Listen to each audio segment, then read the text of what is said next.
problem stem from Discord. Yeah, I mean, they probably do. Plus, like you said, it was probably updating, I think, earlier. Okay, so everyone can hear me now, though, good, right? Yeah. Yeah. Alright, cool. So, a huge blast of wind comes flying at you guys from the ocean where this giant laser has just struck. It's really hot vapor that comes by and hits your faces, and the Emperor seems scared shitless.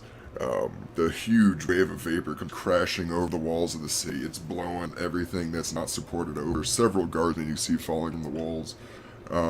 Their fellows are trying to help them and bring them back up.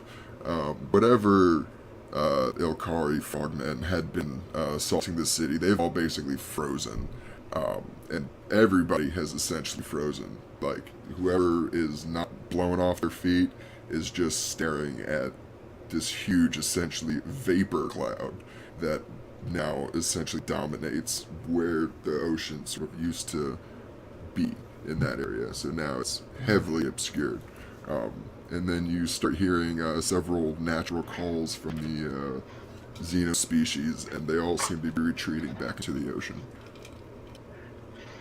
Yeah. See? Violence sometimes does solve problems, guys. Oh, absolutely. And the Emperor just turns towards you. And just I give him a smug look. I've never imagined such a thing. Yeah, that's pretty standard. We can do better. I mean, yeah, we could do better, and we also have access to better. Hey, now that was a pretty good roll. Yeah. He looks pretty gleeful and sort of rubs his hands together. He's like, yes. They stand no chance now. We need merely wait for their surrender, I think. Yeah, I mean, what we traded for were basically pop guns compared to that. So, yes, of course. I can see that Obviously. now. So, just saying, you can stay in power, but you're going to need to be reconnected, so you might want to change the whole moniker. You can be king, you can be duke, you can be a kick-ass duke. Sorry, I just wanted to say that line. But yeah, like, there technically is only one true emperor, and so if he finds out that there's someone out there calling themselves emperor, he'd probably just crush your mind with his mind. Yeah, he does that sometimes. But I read that Emperor was dead, right? That's what I understood. Well, I mean, I don't know. Somebody else want to take this one? Am I still on the comm? Yeah. Yeah, we can turn this. Lies, it is all lies. You hear my whispery voice come over crackle over the thing. Turn it off. Yeah. Like he has to convince you guys.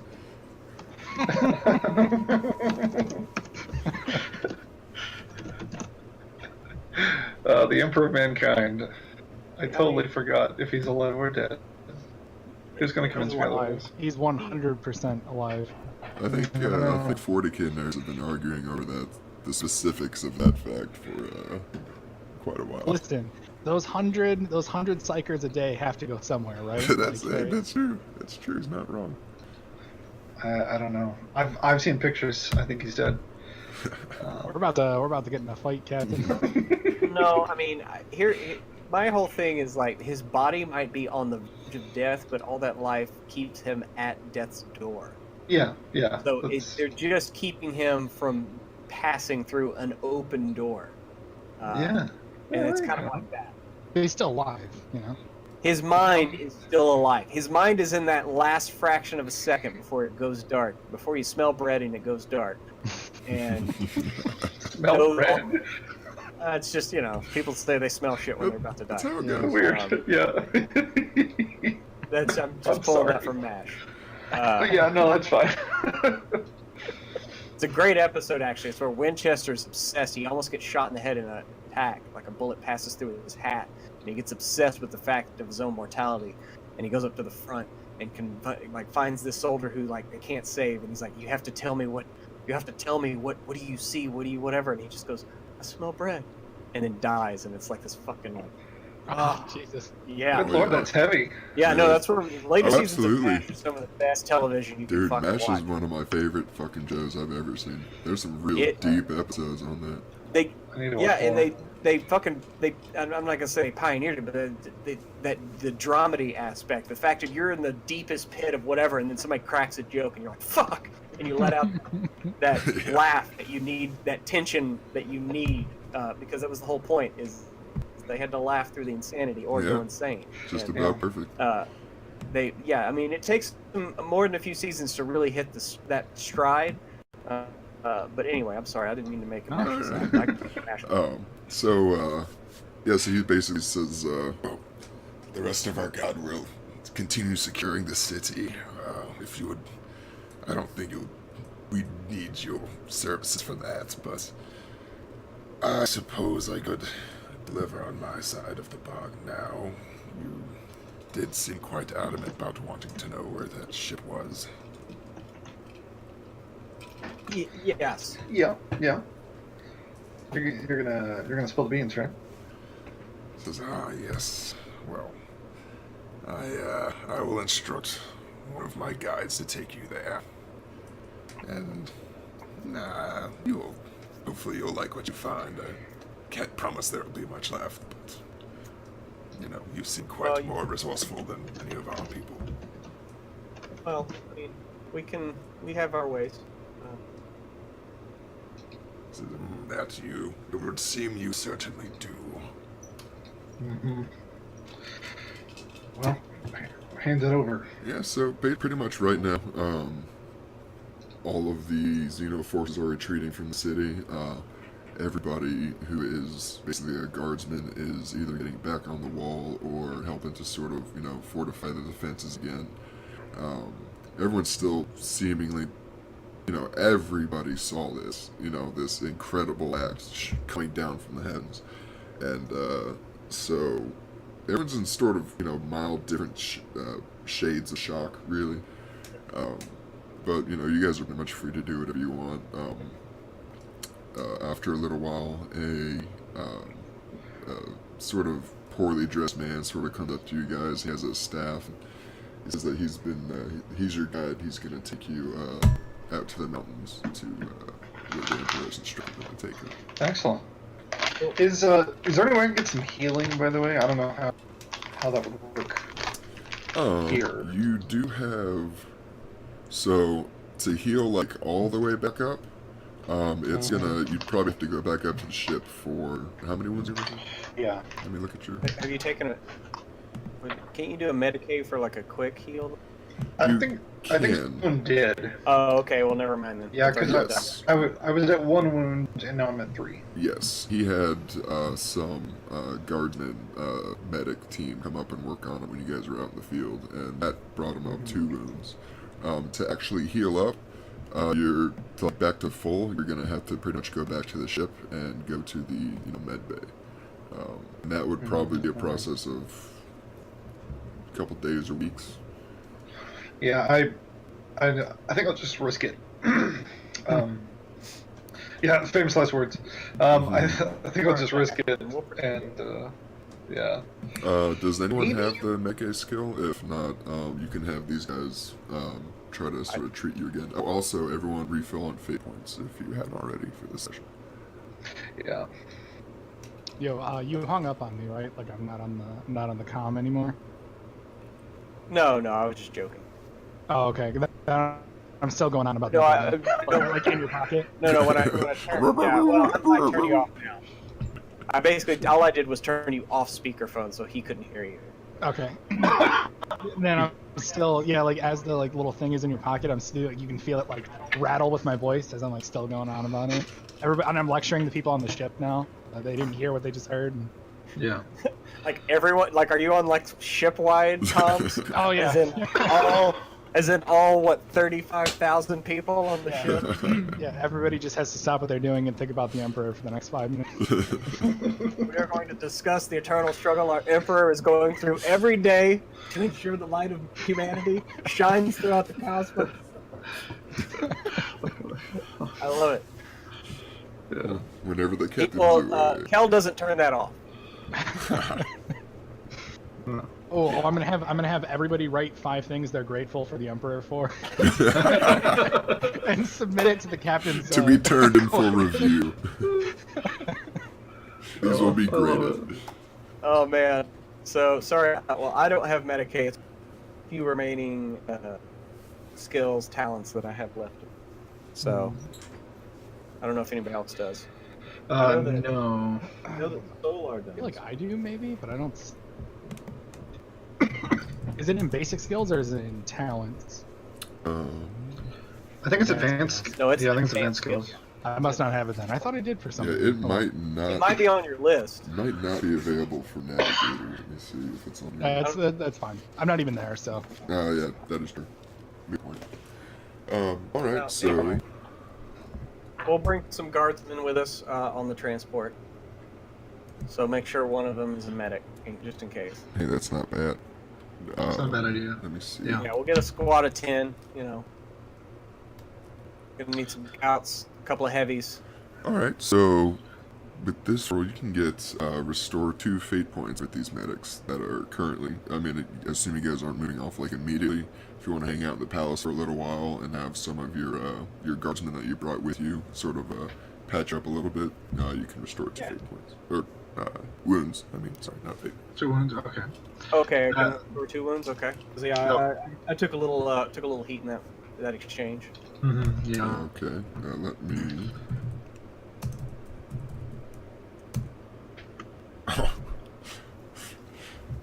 They're like kind of, they appear afraid to like poke you in the wrong way, so they're like if we fuck this up, this guy's probably gonna shoot us in the head. So these guys, they kind of fail at trying to patch you up. Between that and their trying to focus for on the me? captain as well. Oh, for me? Okay. Yeah, That's fine. because I have to make separate medical rolls for each person. Right. Sorry. Yeah. I'm just gonna be like, guys, come on. Just do your jobs. Yeah, their hands are like shaking. They watched I'm you just like gonna murder shoot like you in the head 18 of like a these crazy fucking person. giant Xenos. Yeah. Yeah. I mean, Everybody has a job to do, and my job is to blow. yeah. Well, I think it'll be fine as long as they don't fail. If they fail, then we have to kill them. Wait. No pressure though. Absolutely no pressure. No, absolutely no pressure. Yeah. Wait. So you're saying you want me to kill these medics? Not now. We'll kill them Are later. you like commanding them to like try again and like give them your bonus and stuff? Sure. Yeah. Plus 10. and actually, I have air of authority. Actually, I don't even know if that'll help, but I can command more people. I don't think they do better, but I can command more of them. Hey, that's yeah. Go ahead and heal yourself up by 2. Like, oh, I captain, get to go. And There you go. there See, you I knew go. you had it in you. Good, because I didn't really want to have to clean my shooting point blank range. So y'all have a good one, guys. Oh, I love it. All right, so you guys are gonna hang out here any more? I mean, there's food around here. You guys can help out, if you want. Excuse me. Or you can just head off and go claim your prize. Yeah. As we're just resting, have a little snack. Make sure you food scanners over it. Make sure that there's not trying to poison us. Oh, he wouldn't dare dream about it. Well, I mean, it is the one way that he could affect us. Yeah, well, he sees you like waving your equipment over it, and he like actually is like, oh, I wouldn't dare poison you, my welcome rogue trader friends. But Okay. Everything you say sounds like a lie when you say it like that. So. yeah, see, Yeah. I mean, you don't really need insight to Yeah. It's more of trust but verify. Just take it that way. Okay. Uh-huh. We're thorough. So just know that since we're so thorough, that our business dealings are going to be top notch. Oh, of Am I right? course. I'd expect nothing less. Now, if you don't mind, you've been given your prize, and I have several things to attend to, please. As you can see, Oh, this city is in much need of my help. It most certainly is, and we'll be. Have we already collected our guard regiment? Yeah. Oh, okay. Good.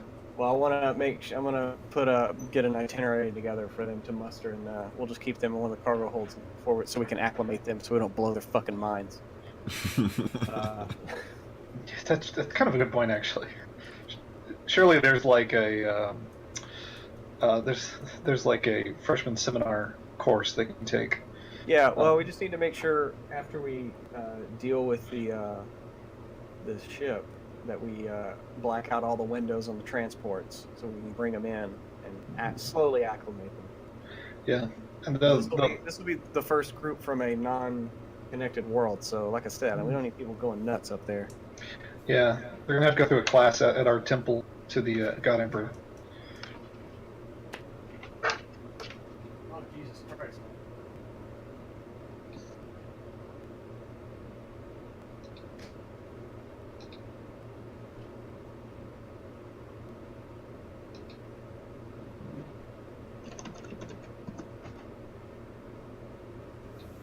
Hello? Hello. Oh, sorry. I thought someone was talking, but I heard him fade out. Sorry about that.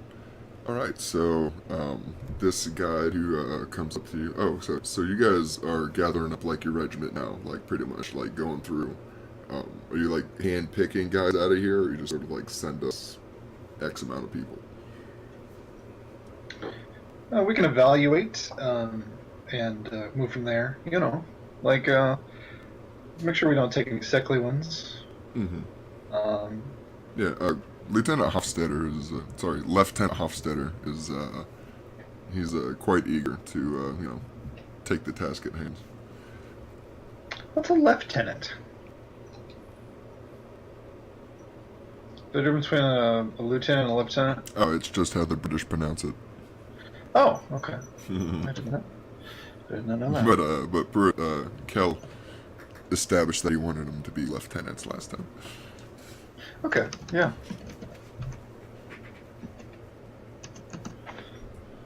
So, yeah, so Lieutenant Hofstetter says that he is more than willing to go through and find the best men for the job. And to begin collecting them, and says he's gonna give him a rundown on some of the gear and some, you know, basic practices, standard operating procedures, sort of a lot of things that they're gonna need to just, you know, not, like Kel said, go absolutely crazy when they experience space for the first time as a concept in their minds. Yeah. So that'll be rather amusing. So you guys got all that. Lieutenant Hofstetter's taking care of that. Are you guys bringing anybody else with you to the ship, or pretty much just the party? And also, you guys have 2 running shuttles right now, and 1 that is downed outside. Just as a reminder. But we can fix it, right? Yes. The damage to it was pretty much just on 1 wing, so it's not even really like technical damage, it's more like we just need to weld some more metal onto this thing and it'll get going. Okay. Well, they can be doing that while they're mustering the guard, because we might have to have a 2-part seminar for them, you know, first before they go up, and then once they get into a cargo hold. Mm-hmm. So, yes, so we can just take the small shuttle, right? Hmm. Let's see. So if it's we could have what, like 5 other guards, 10 other guards with us? Yeah, if it's... The newer small shuttle, I thought it could hold like 10 or 15. Yeah, it could hold... The small shuttle, it's faster and it can hold 10 personnel. So it could hold you 3 plus 7 others, or if you guys take the time to bring down Zag, then it would be you guys and 6 others. That might be nice. Yeah, Zag, you wanna come down? Yeah, sure. You wanna see the ship? Yeah. Okay, come on, join us. Have I recovered from my surface sickness from last time? Yeah. All right, then I guess I'll tentatively come. Okay. Well then, yeah, he could have been picked up while we were eating and doing all that shit. Yeah, yeah. You know, there's a And then- decent amount of time in between there, and you guys get Yeah, ready. as we're like in the little ship, I hand out like little pieces of paper and pens for everybody to write down 5 things they're thankful for. And I have like a little box to collect them in. Is Zag always so like openly? Oh, glory for the Emperor, man. Yeah. Hmm. The only way that we're even able to jump is through the Emperor. I have a deep-seated appreciation for the. That's true. Yeah. I mean, yeah, no, the Emperor's great. Emperor's just really cool. So convincing. I love him. He's really cool. I'm sort of Love like him. I'm sort of like leering at you, like I'm trying to look past all your like Xeno, pro Xeno policy and things. And I'm just trying to like block that out. The Emperor's really great, and Christmas and Easter roll around, I'm there. I always take my family to the temple, but for the most part, I just don't get it. It's fine though. It's fine though. Don't worry about it. I'm gonna like push the pen and paper like closer to you. Like, It's important, the men need it, because I'm gonna read all of them live later, just like go off all 150,000 things people are thankful for. okay, sure.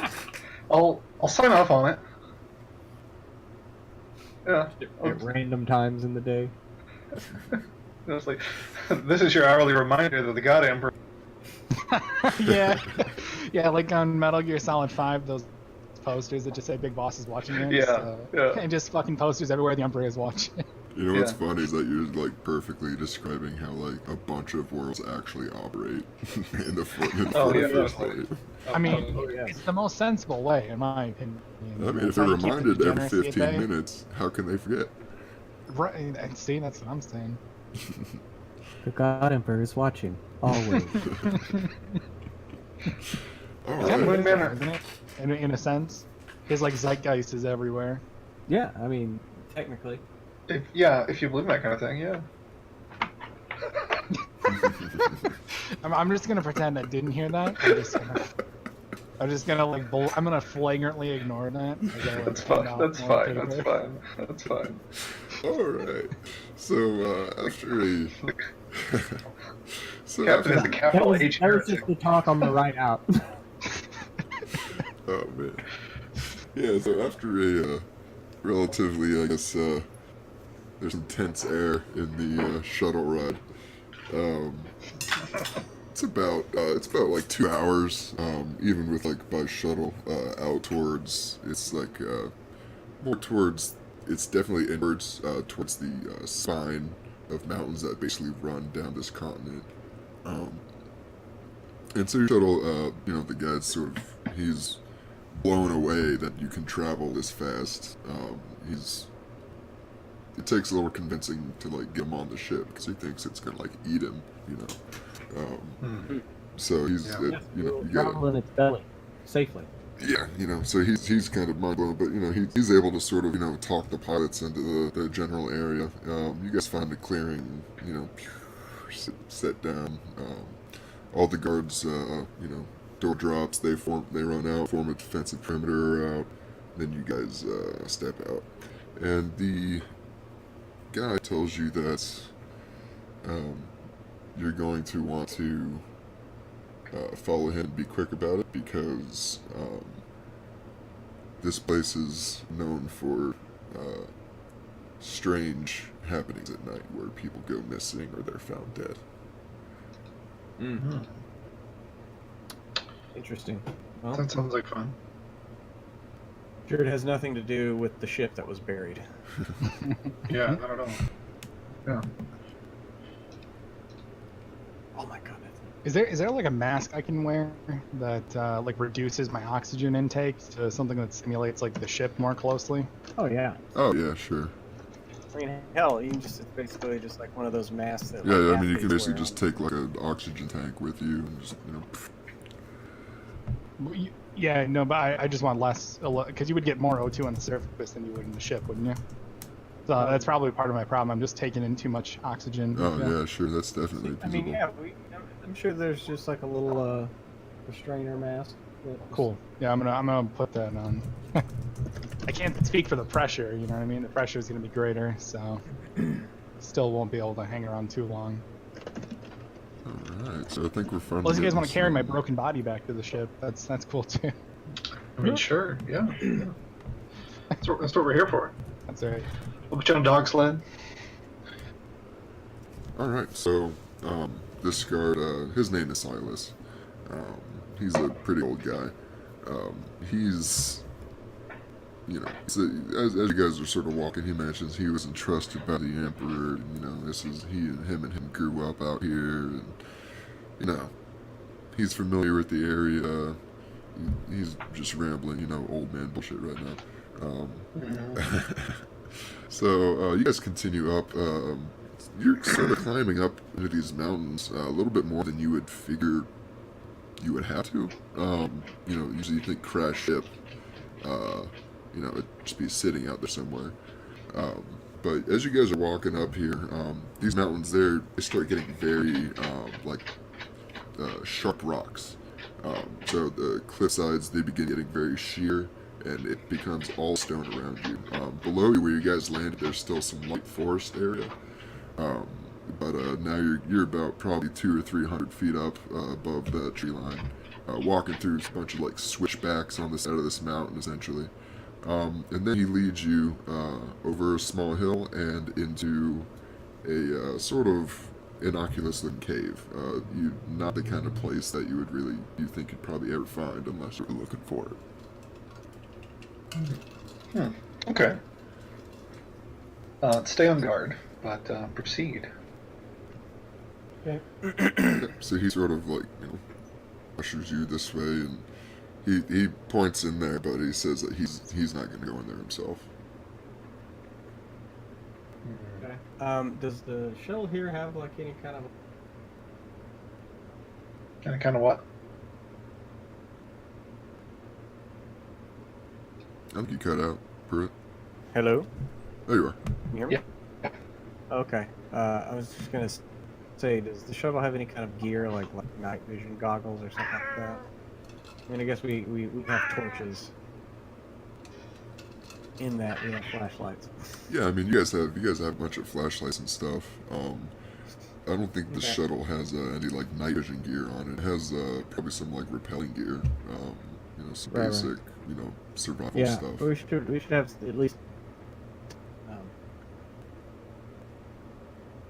have a few of the guardsmen with us bring that just for rope, you know, for plotting out ropes and all that shit if we have to do any spelunking. Oh yeah. Okay. Yeah. You know, they totally picked up, you know, a lot of that extra gear from their shuttle. Brought it up with you guys, In case we need it. just in case you need it. As you shine a light through this, it's basically like a hole at about a 45-degree angle, coming out of the ground, next to a whole bunch of other rocks. It's about 5 foot diameter, roughly, not quite circular, but you know, it's a rough cave mouth. But it seems to be going. It continues downwards at it looks like about a 45-degree angle, and it continues down into darkness to where your lights can't penetrate. Well,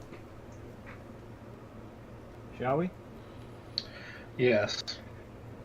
Certainly, we have some kind of like scanners that can detect. Like, I mean, it's a big guy. Can detect metal. something like Yeah, that, you right? guys have all specs and stuff, and that's what would be for. You're saying for like to detect like people and stuff. Well, I mean, to at least detect, you know, like a ship, like the components of a ship, you know, like the metal.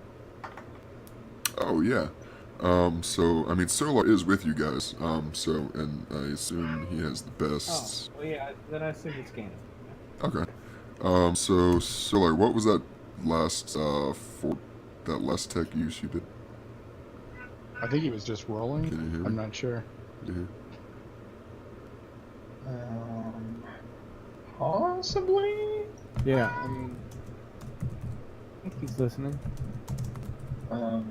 His last tech use was a 4.7 degrees of success. If we want to use that. Yeah, we'll just go with that one. Hey, cool. Yeah, yeah, so he basically sits there and shudders a little bit and hears some whining and all sorts of mechanicus things. Some incense comes leaking out of him, and yeah, he definitely confirms that there is some adamantine and ceramite whole metal, a lot of elements that would be found pretty deep below you guys. But a lot of the elements that would be found in a starship are actually present down here. Although it would seem that, all of this is subterranean.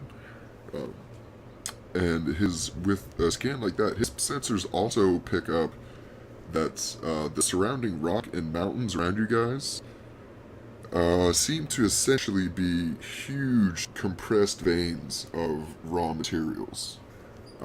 And if the patterns that he's seeing here basically continue on through the rest of the mountains, then this would be a rather profitable place to set up like a mining venture. Oh, okay. Well, I mean, we're gonna have to take all this mountain off to get the ship out, so that's just gonna be part of this project. I smell profit. And we don't need to let the king. Let's call him the king. Yeah, it's king. Yeah, the king doesn't need to know. I mean, he's basically the seneschal, really. What mineral is it? Like what is to be mined? To be mined, this would be Yeah, like you said, there was a good mining facility or a good mining spot. Like what's in there? Do we know? Oh, it's all sorts of things. Basically, Okay. what this would look like if you had like basic vision that showed you different, rock types in front of you. This huge mountain range basically looks like it's just like made out of like if you took a whole bunch of stacks of Play-Doh of different colors and then just like smushed them all together into one, like compressed them. That's essentially what this is, except all of those are like huge veins, like several hundred meters wide each. So it's basically just, these mountains are just pretty much just huge amounts of compressed raw material that are basically just sitting up here waiting to be just pulled out. And you also know that this is not, with that tech roll and just knowing things like this isn't how mountains usually form. You would guess that this has something to do with it being relatively close in proximity to a warp storm. Weird.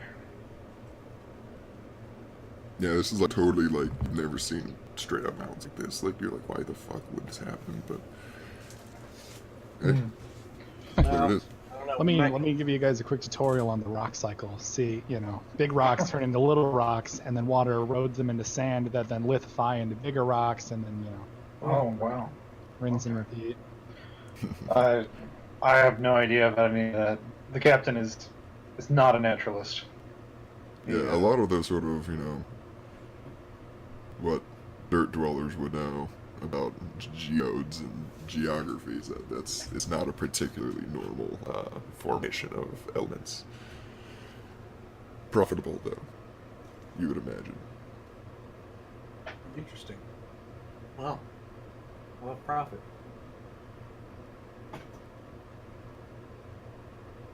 So are you guys heading down, or what's the plan? Yes. With proper climbing gear, because the captain does not feel like falling into a hole, and dying. Right. So I think we should bring. Because we brought how many guys with us?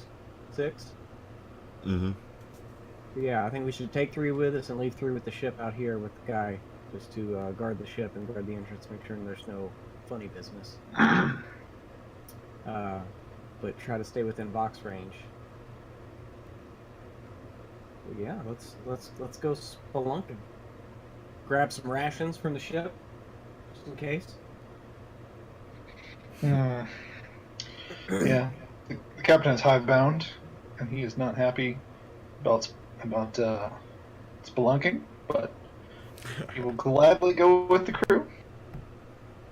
It'll be good for him. All right. So since you guys have, I sort of all grimace the- at it. I'm like, you guys have all the proper gear and stuff. So, just make me some plus 30.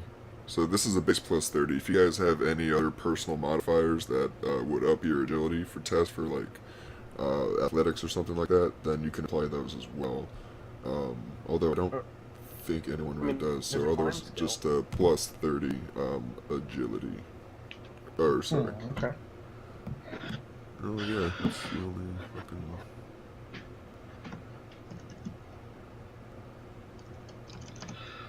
Let's. See Oh, wait, actually, you guys all have a climb. Climb Yeah, I skill. mean, there's the climb skill. So make a climb test plus 30. Yes. Okay. And since you guys have the, you have all the proper equipment like harnesses and whatnot, you can't actually fall from this. Oh, good lord! It's okay. Jesus Christ! Hell. All right. Man. This is- Wait, what? did I roll a 2? Yeah. Good lord. Jesus Christ! Awesome. I didn't know you could do that. Solar. I mean, he is a big. Got all those pieces hanging off of him. Yeah. So various degrees of success. Kelanon basically just like clips something on, like salutes, and just like boom, down the hatch. Hey, this is just like swinging on vines back home. Exactly. You know, Captain, you know, he's like, oh, you know, don't gotta show off or nothing, you know, clip it up, does just fine, goes down there. Solar's like clanking and clanking, like, goddamn, trying to fit all his fucking pieces in, just not having a super good time. He's like Ed Harris tumbling down into the abyss in the abyss.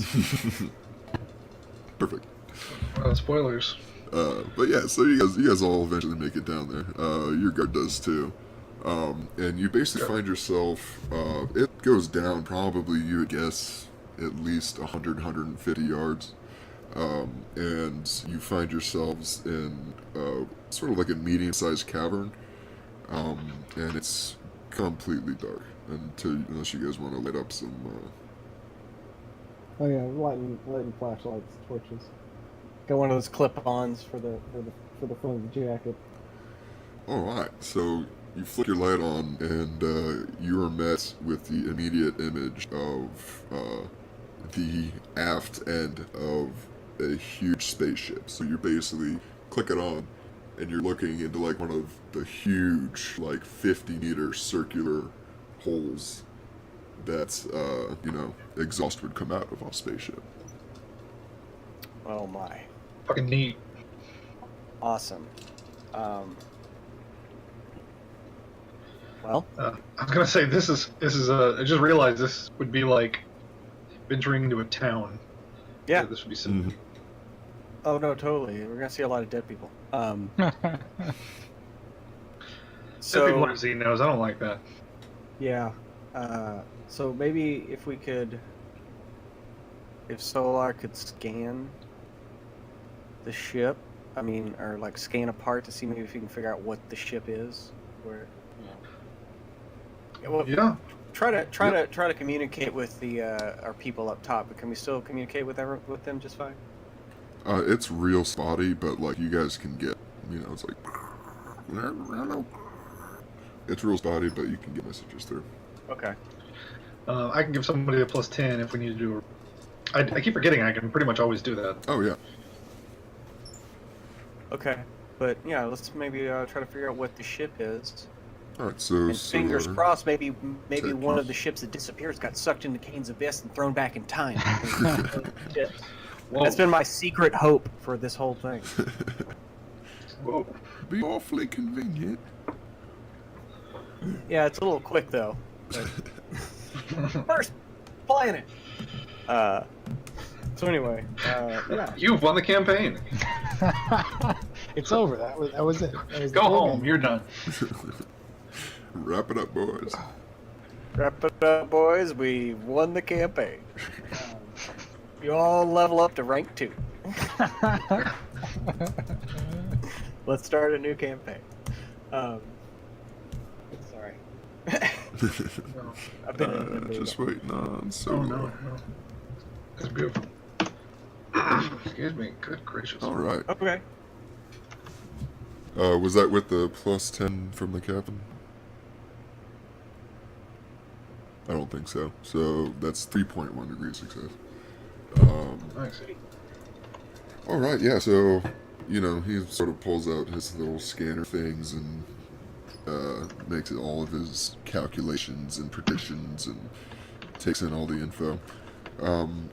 This ship is completely depowered down.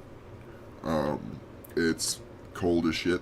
You know, it's obviously never been activated or probably, well, you know, it's been touched, but it hasn't been really, truly interacted with. And, oh, he would probably have to estimate several thousand years this has been here.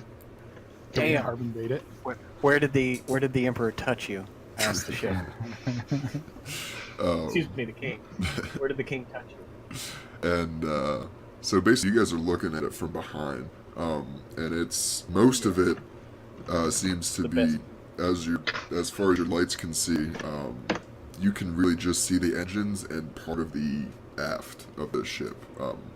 It looks about the front 2/3 of it are like completely disappeared, like under rock.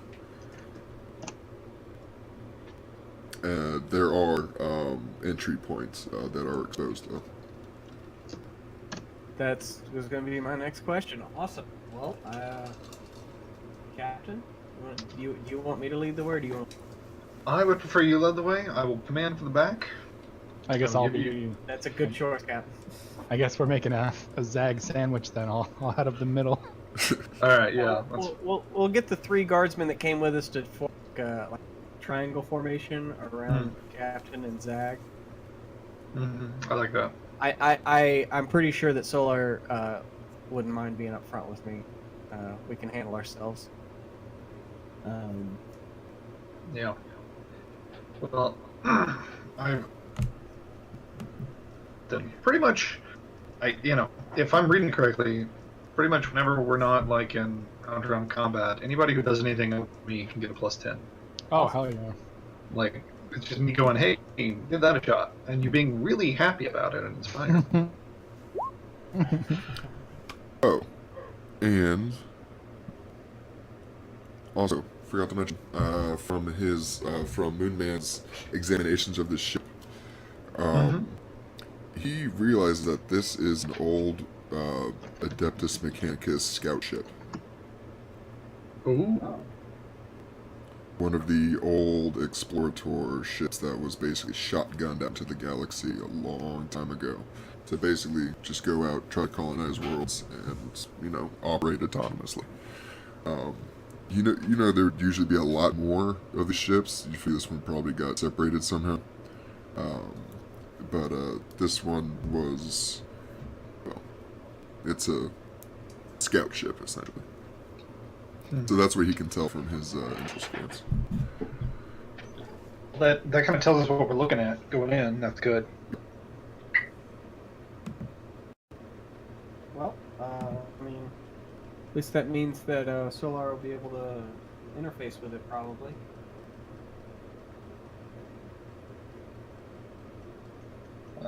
Yeah, I believe so. So let's head to the entry point. Be on your guard, everybody. All right, so yeah, there's you know, it's probably about a meter above you guys. You know, it's not optimal height, but you know, this thing is sort of rolled, not at the perfect angle. But you guys are able to essentially climb up into a doorway, and you can either try to just, you know, blast through it, or, you know, I mean, pretty much just gonna have to blast or cut your way through this, because there's really no systems alive that can, you know, sort of power it and unlock it. Which do you think the machine spirit would be more happy about, blowing or cutting? I think cutting would be a little less damage. Mm-hmm. Yeah, a little less intrusive. Yeah, your guardsmen, they say they have, you know, they have like some, you know, debt charges and whatnot. They have, like, we can, well, not debt, like thermite charges, essentially. Burn straight through stuff like this. Yeah. Yeah, so they sort of set up, they ask you, "Oh, stand back, Captain, this is very, very volatile." And, pull their cord, lay out their debt, and cuts a nice clean hole through it, and boom, the big section of metal falls through and slams into the bottom of the ship. Really, really loud echoing metal clang that echoes throughout this huge cave. Hope there's nothing here that is hearing us.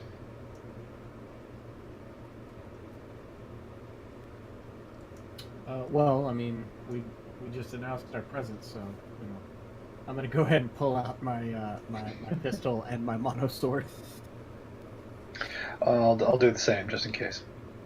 Even though I don't do, but I don't like this place. Yeah. So yeah, we'll go ahead and start moving in. I guess hopefully we can figure out some. Does Solar have like schematics of this ship? That's a good question. Or could I mean, I want to see if Solar could, like, if he found like a terminal, could he give it power to at least interface with? It's possible. He also has his little floating skull server with him. Okay.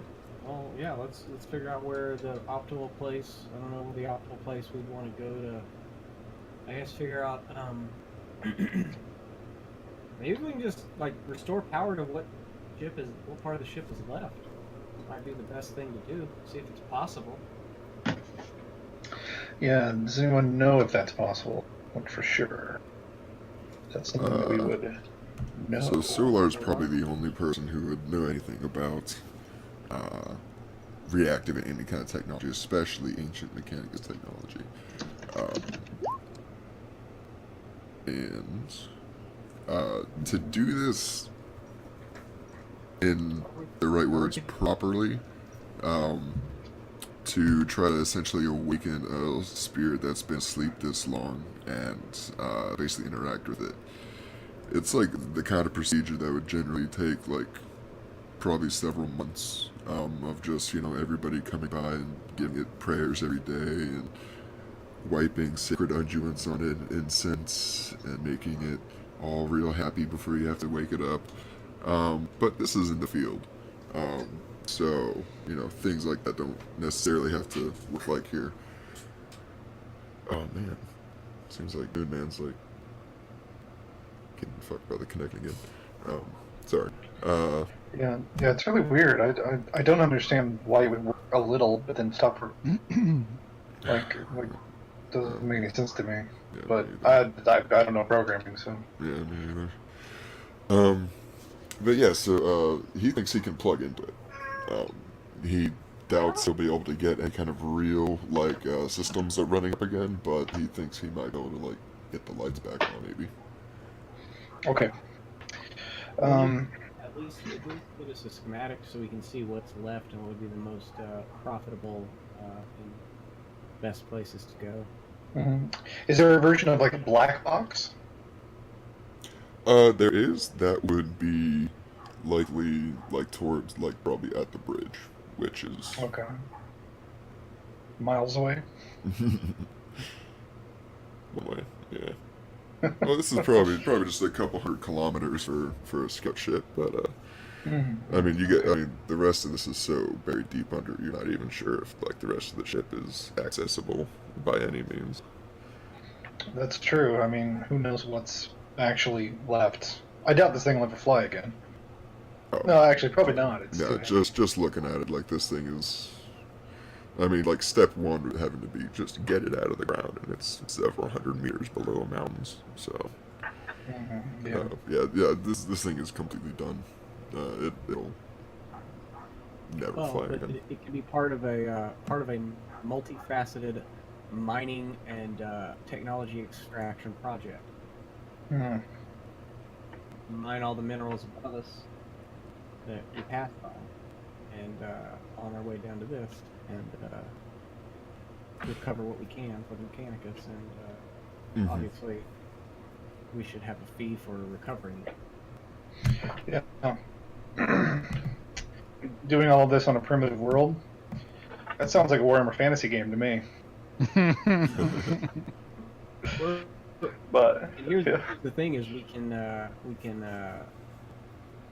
mean, it depends on how much we want to share with the king. Obviously, extracting minerals, we should at least tell him that does exist, and they should get part of it. And we can use the local labor.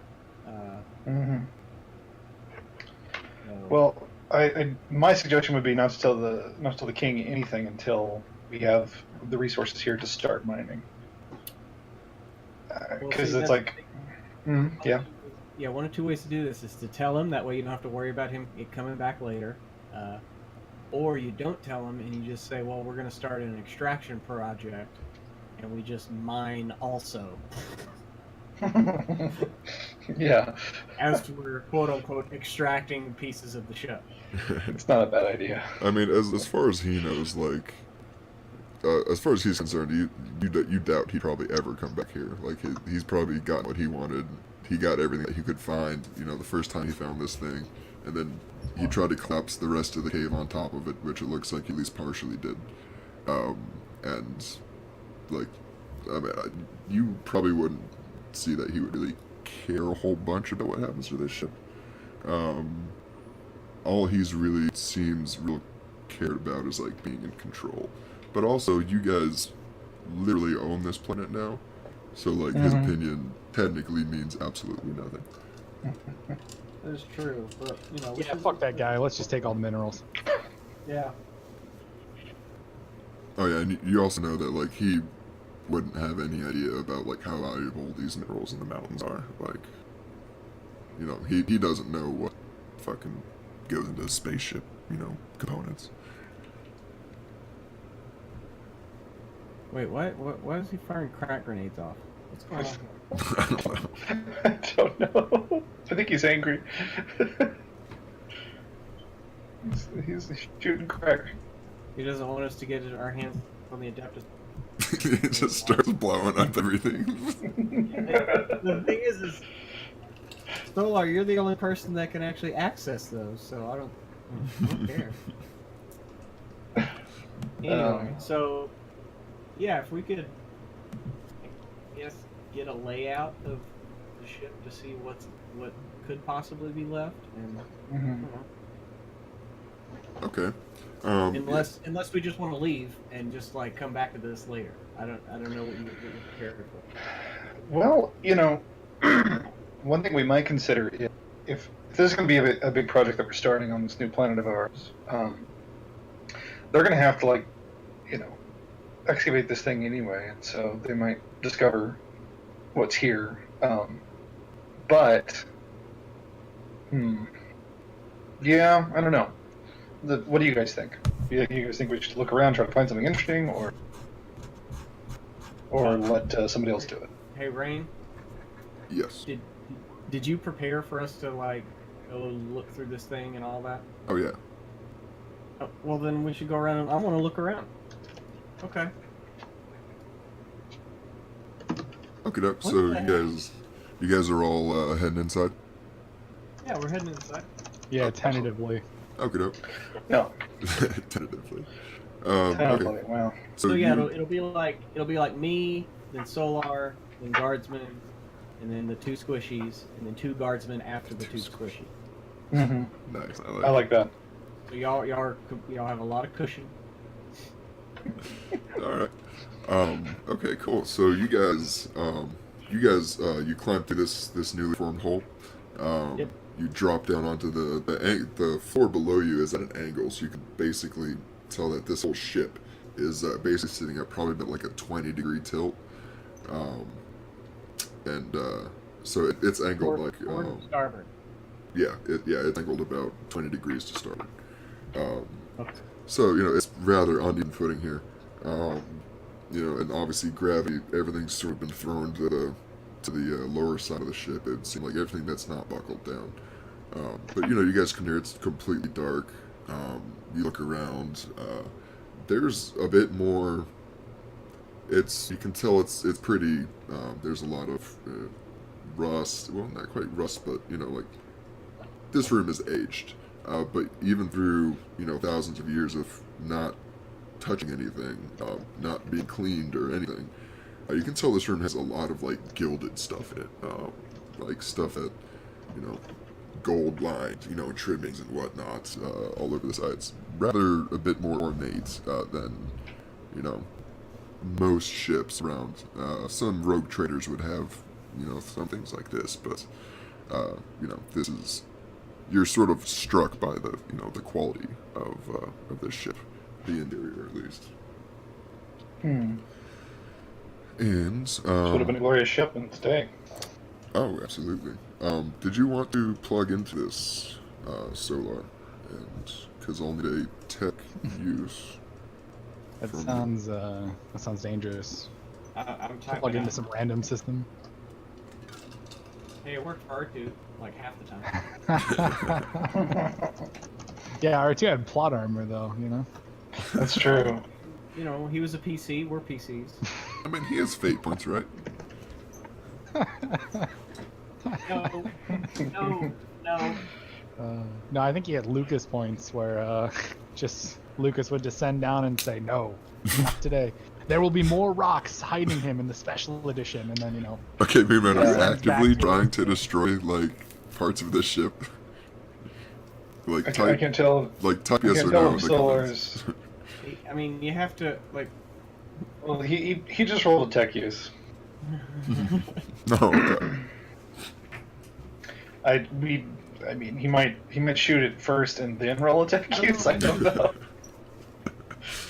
He knows it's an Adeptus Mechanicus ship. Is he doing that like he doesn't want us to get our hands on? I don't know. Oh, They're okay. known for confused. being real greedy. Yeah.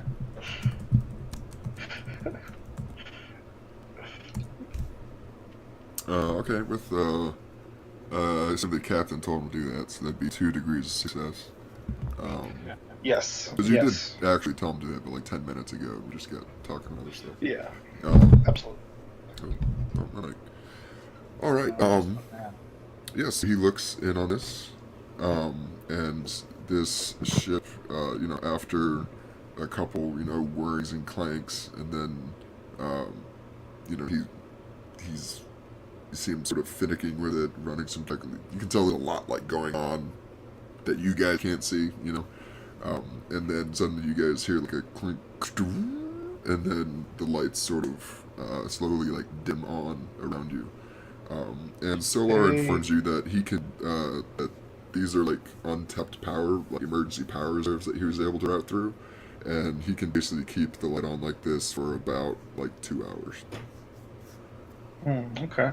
And he says that systems on basically the front half of the ship are completely unresponsive, which would lead him to essentially believe that they're destroyed or basically compressed to destruction under the weight of a mountain. But he says that most of the doors should be able to be manipulated. He says he can't guarantee a lot of them. The ship has taken, obviously, an extensive amount of damage, but you are... trying reading all this stuff that just showed in the chat. Yeah, these space faring crafts, they're very delicate, aren't they? They're very not Well- meant for this atmosphere. Yeah, they're not meant to land like that. No, I imagine not. Yeah, and like this is a void ship, so it was like never even intended for atmosphere. Right, and that has all sorts of complications, I'm sure. Mm-hmm. Delicate electronics that were destroyed, and etc. Yeah. Okay, like- so so looking at the schematics or the what he does know, where would be the best place to go that is intact? So basically you guys are right now, you're pretty much like just ahead of like the main engine room where you guys basically broke into. And there's basically, there's doors on both sides.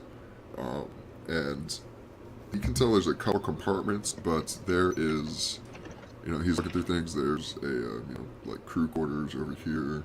There's, life support systems over here. Over here, oh, there's an armory over here. Armory, you say? Yeah, there's an armory. There's a crew quarters. They're sort of intermittently sort of staggered throughout the ship, but they are still on the side that you are on. That's not destroyed, I should say. I vote we go to the armory and one of the because we could find stuff. This is true. Stuff is great. I say we go to the armory first. All right. We make our plot a route for us. All right. I'm getting a question from Zolar right now. Mm-hmm.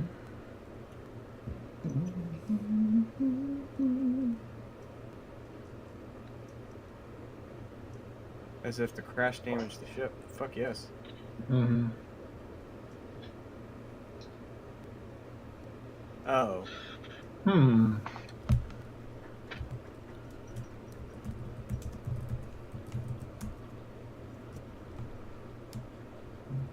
thinking the crash did.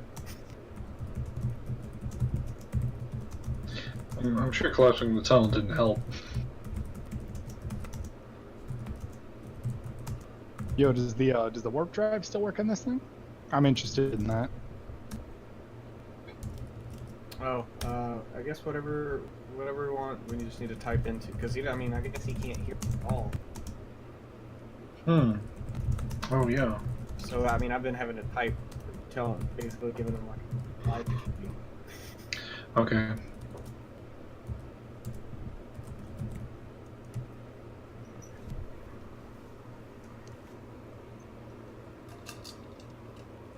Okay. Damn it! Now he's gonna want to kill the emperor. Well, I mean, we can always kill him and then replace him with like one guy. I mean, I'm honestly really surprised you guys haven't killed him yet. Well, yeah. Well, it's because sometimes it's more fun to just have a whipped stooge. So he's properly. We had a whole fucking rain of laser from the sky. I mean, of course, everybody saw that, so any new person, we can kill him if he wants to. Yeah.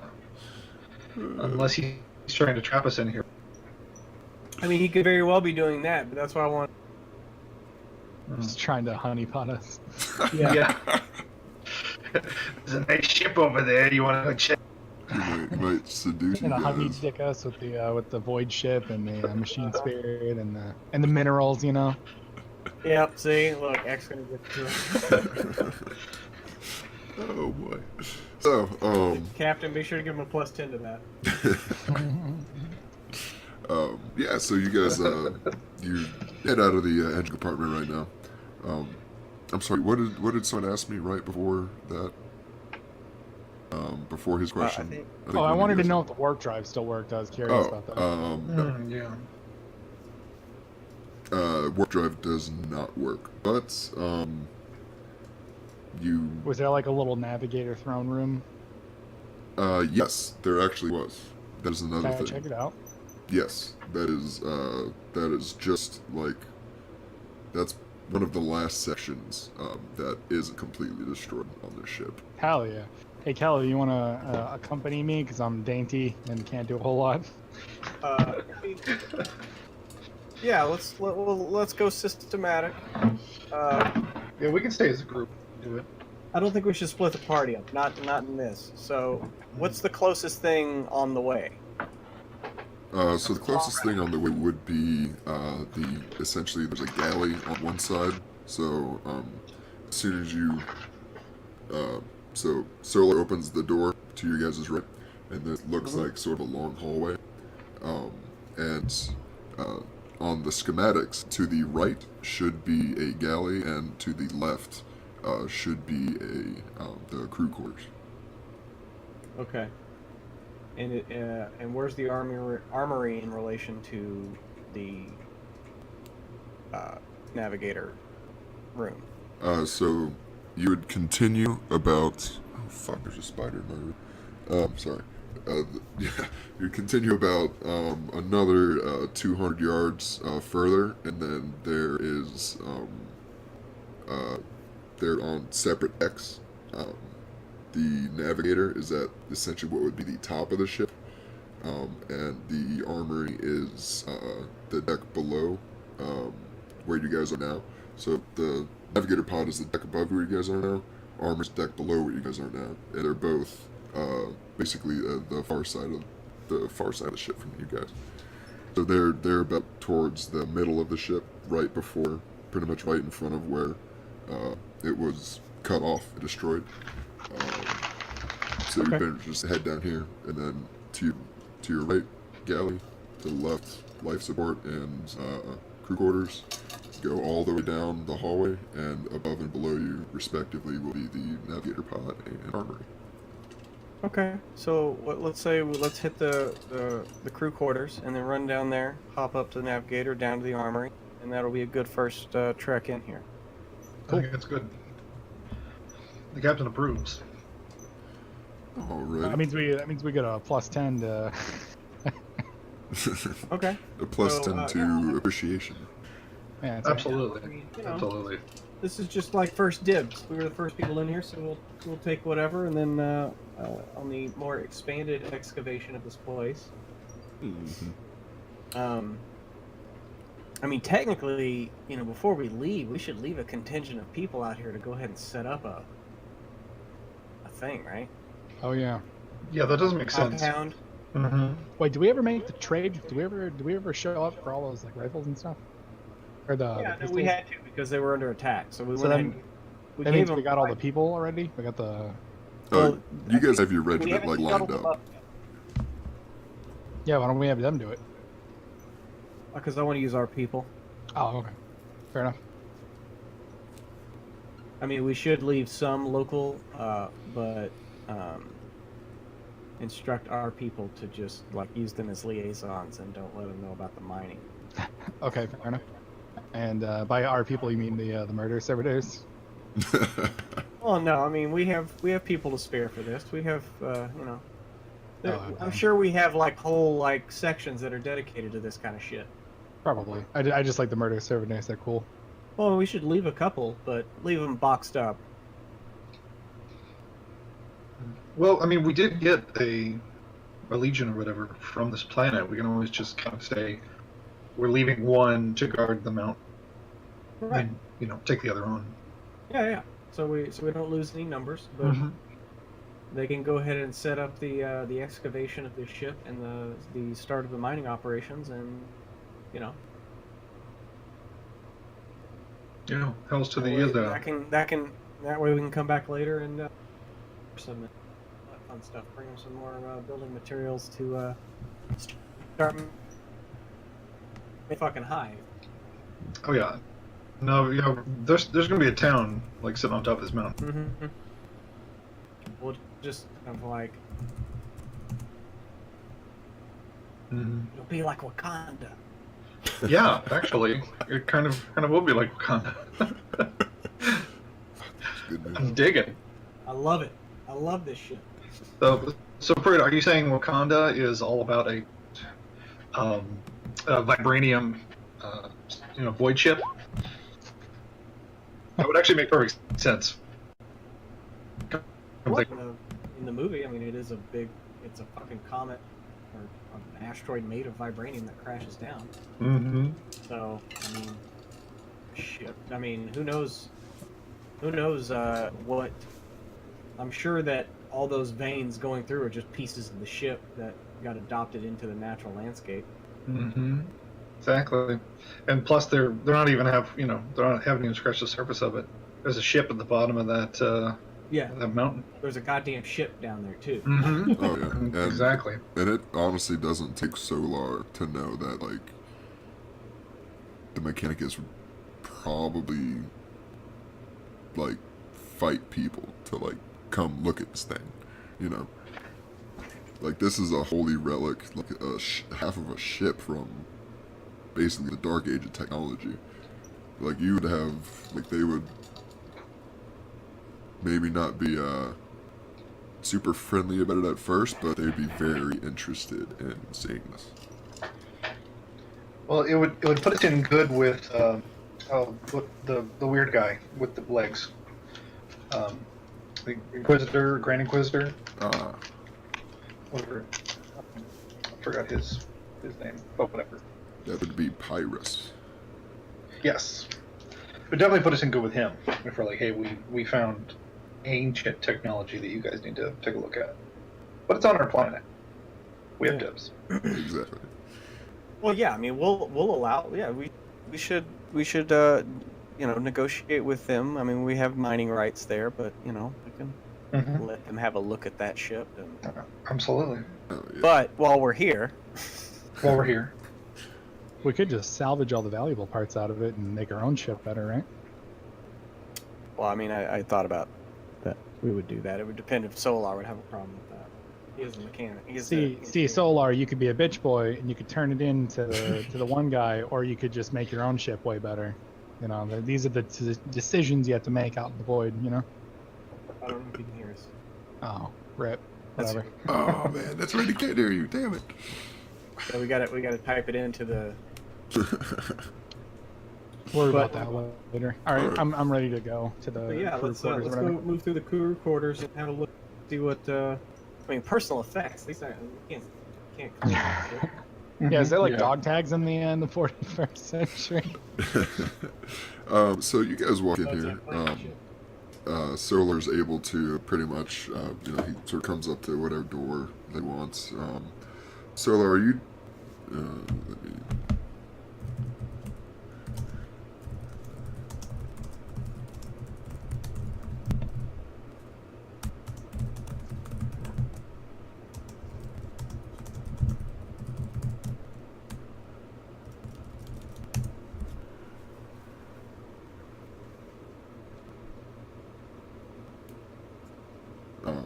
Yeah, so you guys, he pretty much just come up to these doors, plug into it via USB 3.0, and then, sort of slides open whenever he needs it to.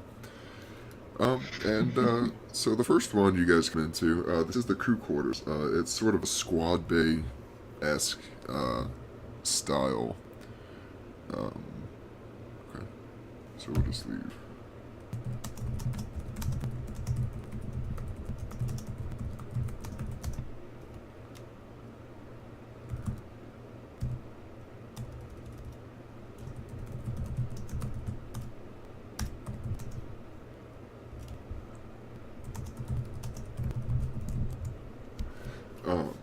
Yeah, so it's sort of a large sort of squad bay, so that's sort of a large room. You'd guess probably about 100 meters in length.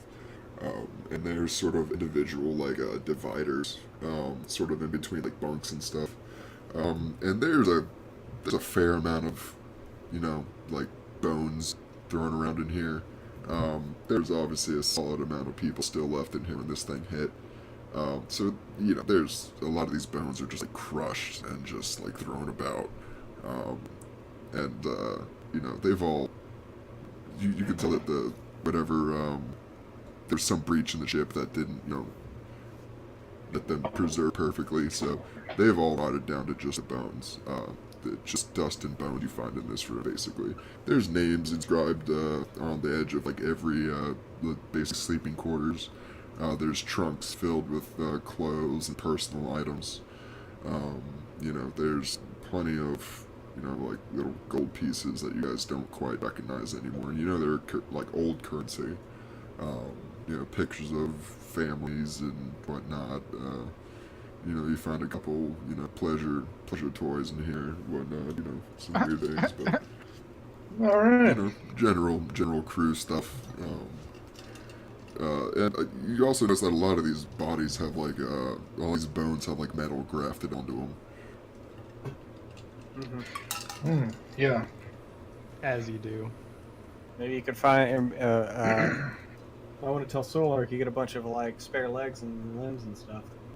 Oh yeah, I mean, there's actually is a fair amount of basically just spare body parts you know, like bionic parts that people had been using, and you can tell like they basically just like rotted away off of their parts, and the parts are just, you know, they're just sitting there. Like there's a couple legs, a couple arms, you know, a couple little bits of, you know, you're not exactly sure where that goes, but you used to have some biological stuff right around it. Vintage. Yeah, I put it in chat so that he knows that there might be some goodies. Oh yeah, yeah, and these look pretty decent quality too.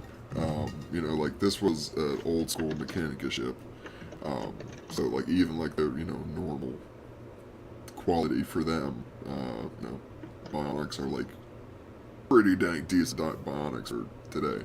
You know, these things haven't been moved or really touched in, you would guess, you know, like I said, a long time, Like- so 1,000 years. Technology has stagnated for the past like 10,000 years or whatever, right? Yeah, it's actually gotten worse. Oh, it's gotten okay. So it used to be better, like in the 30. Oh yeah, 30K so like era. all these archaeotech stuff, like your ship is several thousands of years old, like as well. Like you're like everything. Basically, the older it is, the better it is, like quality wise. So like teleportation rooms and stuff like that, you can't find those on any but like the oldest ships nowadays. And like they can't just build new ones because they lost the ability to learn how and, you know, exactly how they work. So basically the most valuable technology in the 41st millennium is like old technology that you just found and just keep on, just maintain it. That's some Numenera shit. Yeah, I mean, I love that it's basically like tech priests are just like, all right, now you just like have to, like all they're doing is doing the maintenance of the machine, and they just don't know why. Just the ritual of like imagine maintaining a character if you gave the instructions is via like word of God. Like, okay, and make sure this valve doesn't get above this, and stay here and watch this and meditate over it until it lowers back down. I mean, But then like if you like ask like, oh, but what does this valve do? They'd be like, shut up! Like, how dare you ask that? Like, you know. it's the machine spirit, but they just they know how to replace it. Yeah. They've read the sacred text, aka the instruction manuals. I mean, that's basically what it is.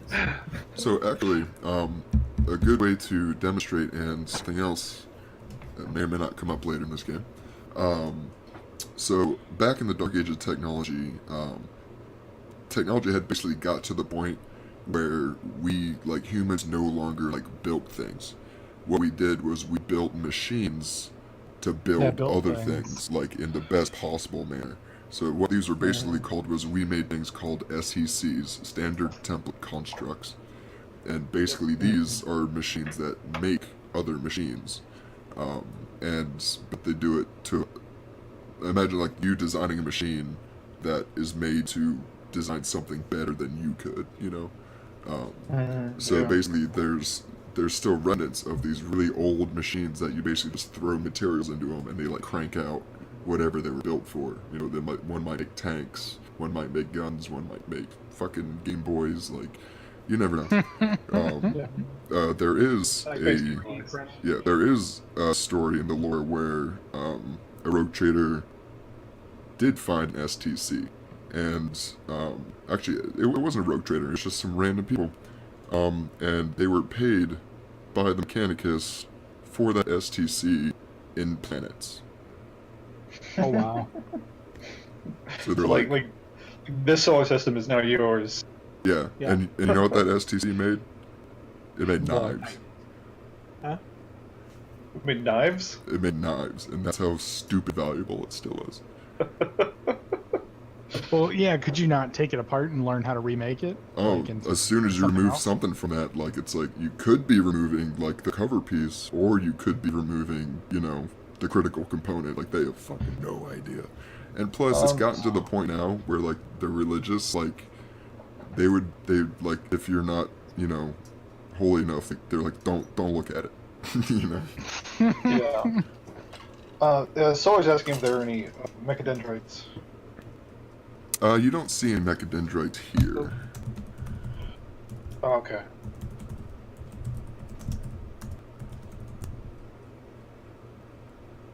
But we might find some. So yeah, this is the crew quarters. I mean, if you guys want to like pilfer a lot of this stuff, I can get you like a gear list out of that. Yeah, Yeah. You kind of look Yeah. through, see if there's anything worth scavenging. Okie doke. Definitely. So I'll generate that in a little bit, but I mean it's going to consist of basically, like I said, some bionic parts, some other spare stuff like that, couple a lot of old just regular personal belongings and stuff. Yeah. Yeah, there's some good stuff mixed in there, but most of it's just personal people's stuff. Can I take that? Can I take that ancient currency? That interests me. How Oh much yeah, was it? sure. You're able to walk around and sort of skim through little boxes, personal boxes and stuff. You get like a hefty like a animated Robin Hood like bag of gold, about that much.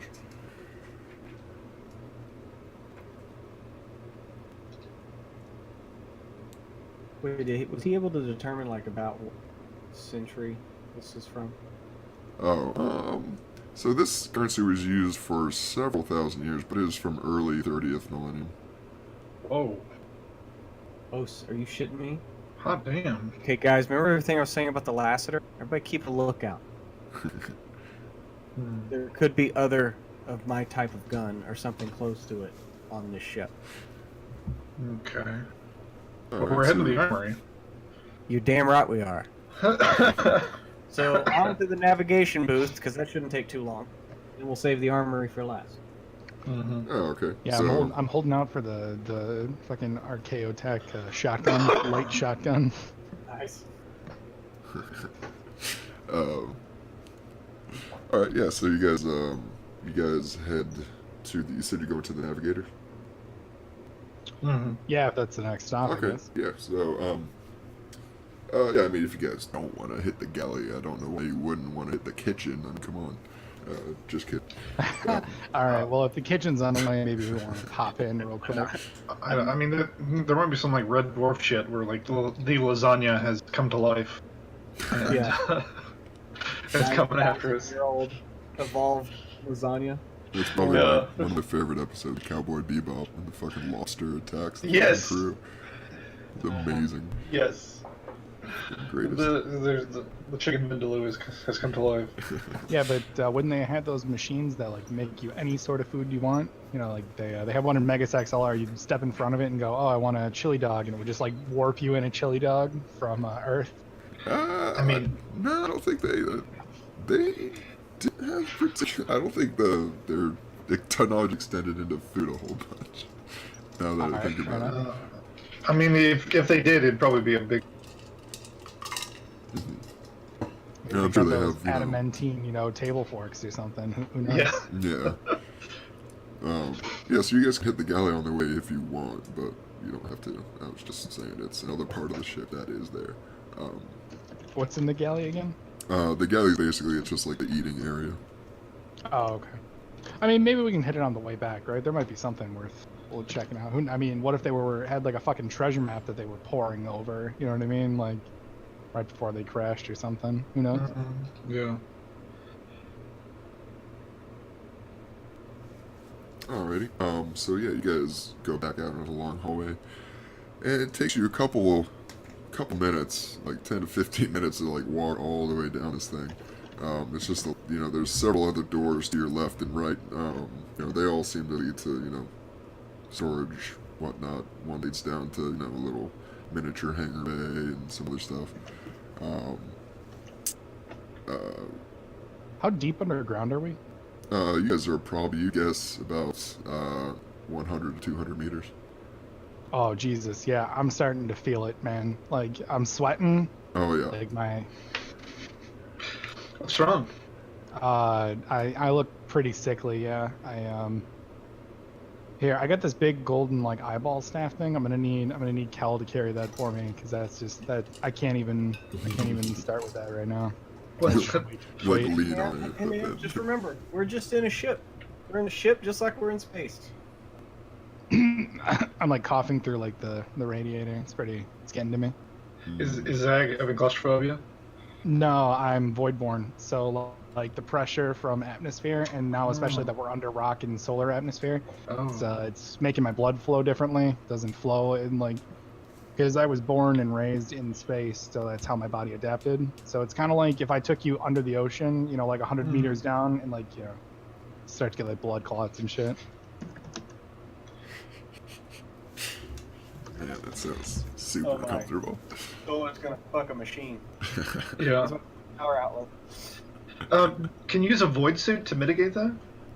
No, I hadn't thought about it. Yes. Yes, I would say you could. The captain could lend you one if you don't have What is it? the void suit. Oh. The captain has one. Mm-hmm. What I does mean, it I'd do? say like if you knew you were going down to a planet, then you could have just brought one with you, because like you wouldn't just, you know, like you had been on planet before, and you're like, oh, that doesn't feel great. So you, when you went back up, you probably, I assume you would get like a vaccine, and I'd be like, oh, okay, this is a lot better. I don't like it. No, sir, I don't. All right, I'm gonna find like a little closet or something to change into this thing then. Okay. Oh, come on. Yeah, so you know, it sort of equals out, you know, your you know, internal pressure, and you know, you get some of your preferred air. Oh hell yeah! You feel better. However, Cool. this the internal pressure will you know, regulate to the outside if it's breached. So it's like a reverse spacesuit then, right? Like it, Yeah, essentially, sort of. causes like a vacuum inside the suit instead of outside. Well, you know, positive pressure on the inside, so Yeah, that's what I to meant. meet with the outside pressure. You know. Yeah, it says it incorporates a rebreather and allows to survive in vacuums. So you figure it creates its own like pressure then. Yeah, I'd say it would. You know, Cool. these things are pretty advanced, especially for yeah. you know, a rogue trader to have one. These are not, you know, the Walmart brand. This is your Walmart brand void suit. Don't use it for more than 10 minutes at a time. Right. It's got a duty cycle of 2 minutes. Comes with an AC adapter, Yeah. 10-minute battery life. Yeah. But yeah, so But 100% warranty. Yeah, see, Okay, I'm gonna walk back out of the closet and I'm like all big and puffed out in this like suit, and I just like nod my head like I'm ready to go now. All right. did you just rub one out? Like, what the hell? Well, I mean, hell, he's over there doing it. Yeah, I imagine Solar's I'd- just like Got a fucking freaking. tech priest. I don't Wall outlet. partake in such debauchery. It revolts me. Yeah, so you guys head down there. You get to what looks like what was like the doors to what you would assume is like a grab lift or like an elevator in front of you. Damn it. Sorry. There's also a door on one side to your right. Jeez, you're telling us there's a doorway that we could go through? To your right, and then there's another larger one right in front of you that looks like it would be, you know, like elevator doors essentially. Well, I'm a cat, so I'm gonna open the door. The elevator doors are the one to your right, which is On just the like a right. normal door, normal sealed Just door. normal. Okay, yeah. Normal So you go over and, you know, open that one. It opens and you see a stairwell that goes up and down. Well, you can take the stairs or the elevator. I would assume we should probably take the elevator. Or the stairs, I mean. Sorry. I'm not gonna lie, I was kind of Yeah. hoping like how long you guys would sit there and just try to get the elevator to work when there was like stairs right next to you. Well, it makes sense. There's always emergency stairs right next to elevator. Yeah. I mean, it's pretty standard design conventions at this point, right? It's a well-designed ship. Yeah. So you know. Surely,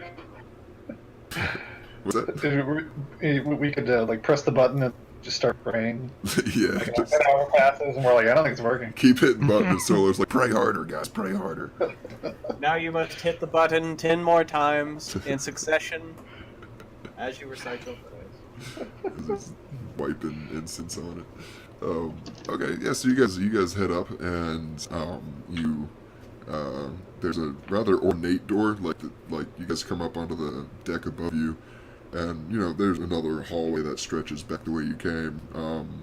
But there's a door about, you know, like 30 yards ahead of you or so. And it's a bit more like ornate than the, you know, the rest of the rooms that, you know, doorways that you guys have seen. It's sort of gilded, you know, like bright, flashy colors, and above it there's a large scarlet eyeball, sort of like jeweled into above the door. And this is the navigator room, or? That's what you'd assume it would be. Oh man. Yeah. All right, let's do this. Yeah, I guess start poking around. So Solar opens the door. It opens up, and you see there's about 5 or 6 people in this room around varying positions. So this room, it's circular. It's probably about, you'd guess, maybe 50 yards, like, circumference. Diameter. So, you know, about 25 yards from the center. And right in the middle is a sort of a large throne-looking thing. And it's a large chair. And there's huge amounts of wires that are coming both from the ground and from the ceiling that are plugging into it. And there's a sort of a, like, crown sort of, like, head sort of chessy thing that you can see is, like, right where the head would be. But sitting in the chair, there's basically a slumped down corpse, and you can see that it has there's a third eye hole where in between its 2 normal eyes on its forehead. You can tell this used to be the navigator. And he's literally like strapped into a chair, so like the impact didn't like throw him out or anything. He's still basically bound to the chair. Although he's very clearly dead, he's basically skeletonized, as is everyone else in the room. They're all sort of sitting at other smaller, like kiosks and stuff around the room. I go over, and can I just grab his skull off his body? Oh yeah, it comes right off. All right, I'm gonna like wrap it up in like some wrappings. I don't know, like some cloth or something. Mm-hmm. Do I have a bag or something? Yeah, sure, you have a bag.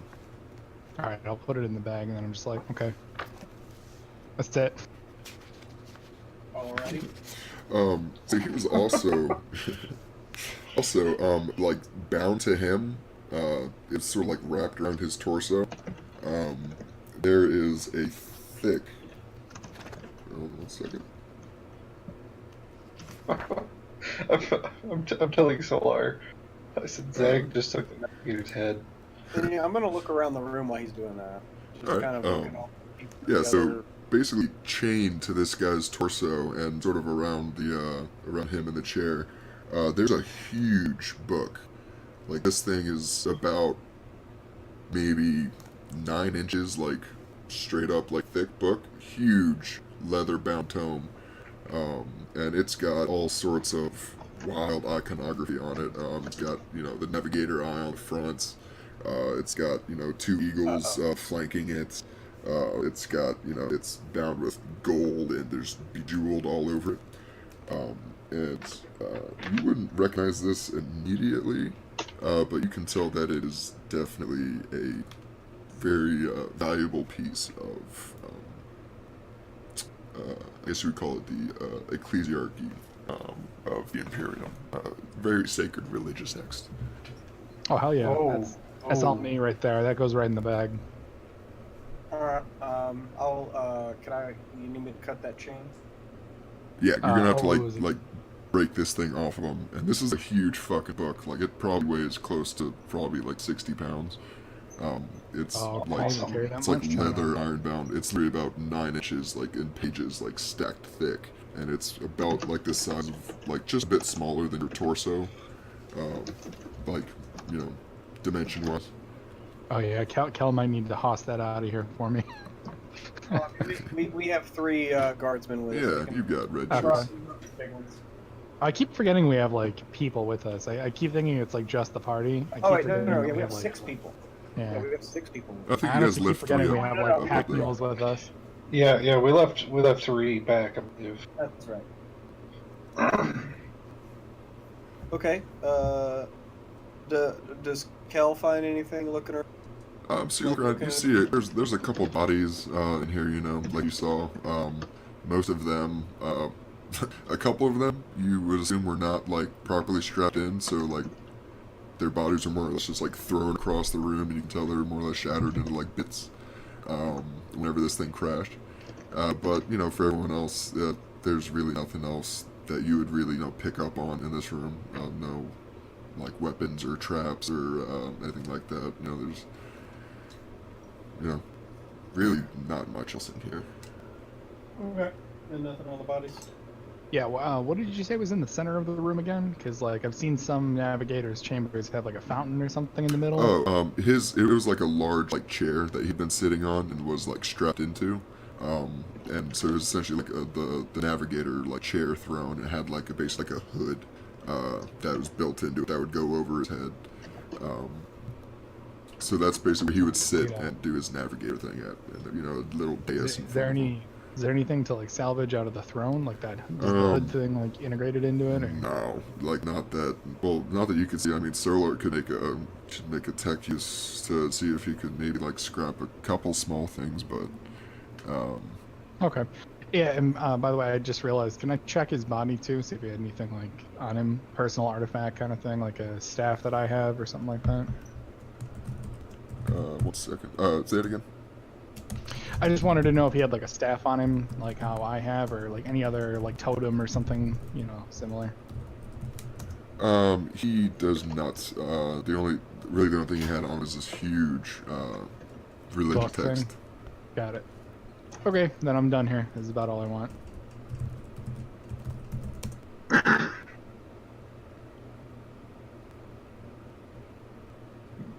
The ship spirit is weak.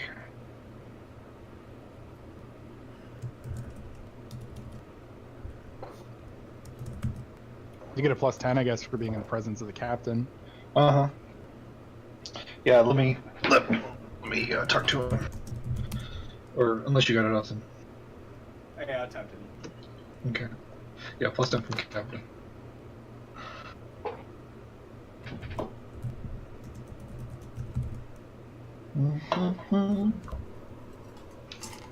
Hopefully he can get his thing sorted. Seems like a big problem. I freaking hate some of these mic issues.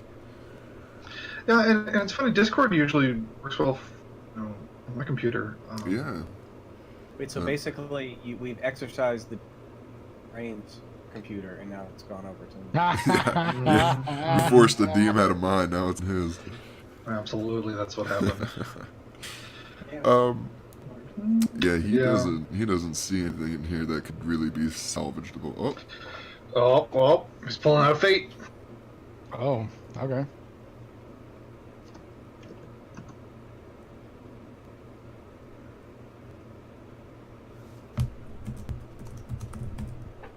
Can you stack fate like that? Can you do double fate? Oh, one at a time, got it. Yeah, unfortunately you can't stack fate. Like. Yeah, I mean it would be pretty OP at that point. Yeah, it's like a +10 or a reroll, which. Okay. Oh shit! Ooh. Look at that. Good stuff. By the way, guys, is there any way to gain permanent fate? Aftercare creation? Yeah. I think you can, but it's really fucking hard. Technically, yes. Okay. Well, I'm just wondering, just because I have minimum fate, and it sucks. If you're a Dark Elder, you just get to hang out around people in pain, and then you're good. Yeah, so obviously Destiny led me to the skull for a reason. It's probably like Indiana Jones 4. You know, I'm gonna like look into its eyes and like gain its knowledge kind of thing. That's how Destiny works, right? Yeah. I mean, I got 6 fate points. I'm pretty much gifted by the gods at this point, you know. Yeah. So Solar looks at this thing. He looks it up and down. You know, scans it. Gets the long and short of it. and he thinks that he can. He doesn't know exactly what this does, like its exact purpose, but he's pretty sure he can unhook this this like psychic hood that's attached to the chair and Oh hell yeah! bring it off. I'm typing that to him. We can upgrade our chamber. Oh hell yeah, dude. Yeah, how do I get one of those stick fountains that you like cut your palm into and then like the blood like divines where you're going? Because I saw some art of that and that looked pretty sweet. Oh shit, that sounds pretty cool. That sounds metal. Yeah, there was like it was like a spiky pool of water and then like the navigator like slices his hand on the side of it and then it like bleeds into it and then it like makes the constellation. The blood drops like make the constellation or something. Like, if there's not fucking thing for that in here, I'm gonna make one. That sounds pretty fucking cool. Let me see if I can find the. Oh yeah, it might change our size and whatever our power and. Well, we have extra power, don't we? Power's not our problem. do. It's Yeah, the here, other one. I'll drop it in Discord just so you guys can see the art. It's pretty sweet. I'll put it in the general. Yeah, here. I'd like to. Oh, hell yeah. Look at that. You can't tell me that's not awesome. Oh, weird. Oh, nice. Oh, fuck, that's delicious. Oh yeah, so whenever you're basically like casting cry whenever you're piloting. Yeah, yeah. Yeah. Into the scrying pool. So fucking weird. I love it. That's pretty damn cool. Yeah, I want to upgrade to that. I think I just have this like throne thing going on, and that's just not cutting it anymore. I need a throne and a fountain. You feel me? Alright. Oh, yeah. Sure. Are you trying to be a captain? Is that what you're doing? No. I get the throne no matter what. All right, you can't take the throne from me. I would not. I would not. Alright, The captain's actually perfectly fine with you guys showboating. um, No, Is I there think the anything throne else? would actually necessary though. Oh yeah, because that's how you nav. Yeah. Yeah, gotcha. Alright, Yeah, is it's there like made anything of else skulls, in isn't here it? that you guys want to go about, or move on? I think that's about it for me. I mean, Yeah, I got we should the probably- book and- We should probably move on. Alright, it's about this time. You guys, Kel, you get a ring on your Vox from the group up on the top of the mountain that you left. Oh. And it sounds a whole bunch like this.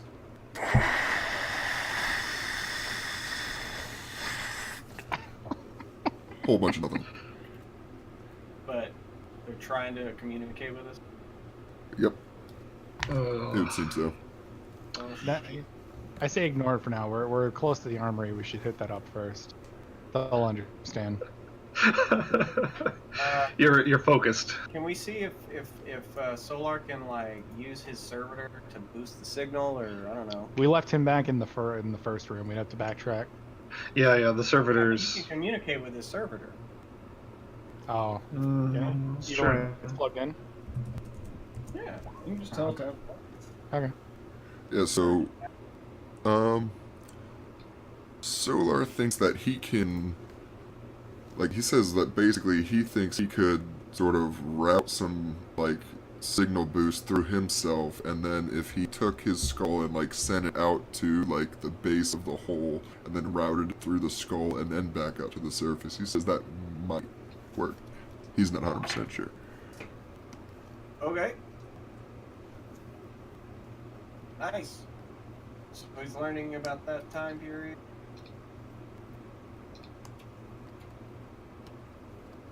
I'm typing.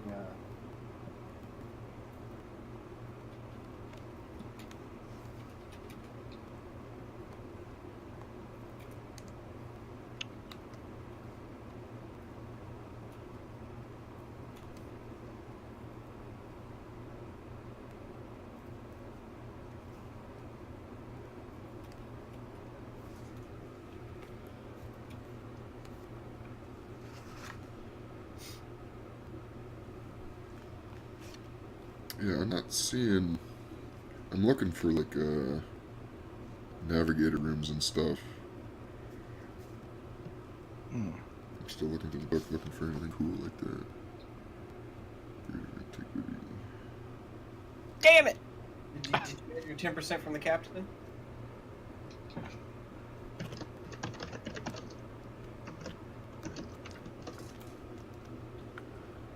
That would make it a success, wouldn't it? Yeah, if you got the plus 10. I don't see a bonus to it, so yeah, I think he. Yeah, because it's a 60 is what he has to roll under, right? Yeah. Okay. Oh! Success! All Nice. right. So just barely. The child doesn't want to swear! All right. So, yeah, he, you guys, he sends his, mecha servo skull back outside, which now means that nobody is watching the terminal, and he is able to basically up some juice from himself, bounce that signal out to the servo skull. Servo skull is basically able to take that and boost it back up to the surface. And so, are you sending a message to them, or are you just trying to basically, We'll just send the message of garbled transmission. Come back, please. Mm-hmm. Alright. So you get a response pretty quickly, and it sounds like a lot more static, but through that you can hear the fire of les guns. Oh shit. Damn it. They don't Well, seem we to gotta go in get like to the cycles armory though. and You gear only up. hear like 2 or 3 shots. Like it's not like a no, it doesn't sound like a war. Okay. Yeah. Then this is what we want to do. I'm gonna send the 3 guardsmen we have to go back, head back up, start climbing back up to reinforce them, and we'll be along shortly. Well, they can't bring that book then. They gotta leave the book with us. I'll carry it. I'll help. Okay. We'll just leave it right here for right now, or we'll take it back down to the middle level, and then leave it there. Go down to the armory, come back up, and head back. And we'll just do a quick cursory look around the armory. How long is that gonna take? Oh God, I know.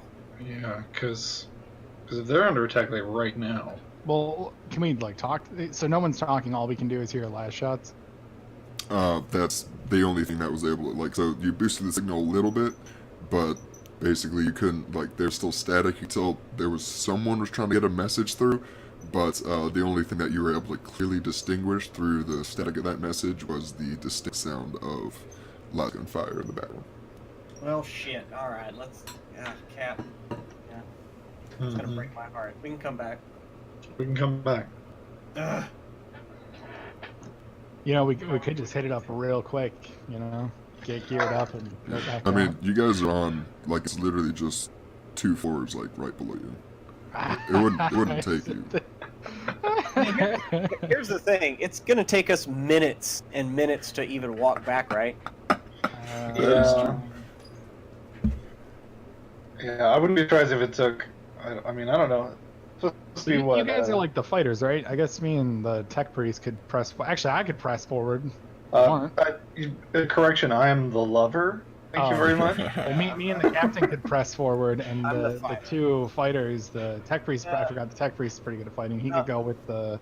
I think we just send the guardsmen we have back, and tell them first and foremost, no matter what, call in reinforcements if that hasn't already happened. And then let's go hit up the armory rack, because it's going to take minutes and minutes. So if it takes a couple of extra, probably not going Those to matter. minutes could turn the tide of the battle too. It depends. I mean. I say we hit up the armory. Alright. Alright, so you guys are sending the 3 out there? Your 3 guardsmen out? Yeah, we'll do that. Okie doke. And are you guys continuing on? Yeah. We're going to go to the armory right quick and just look around really fast.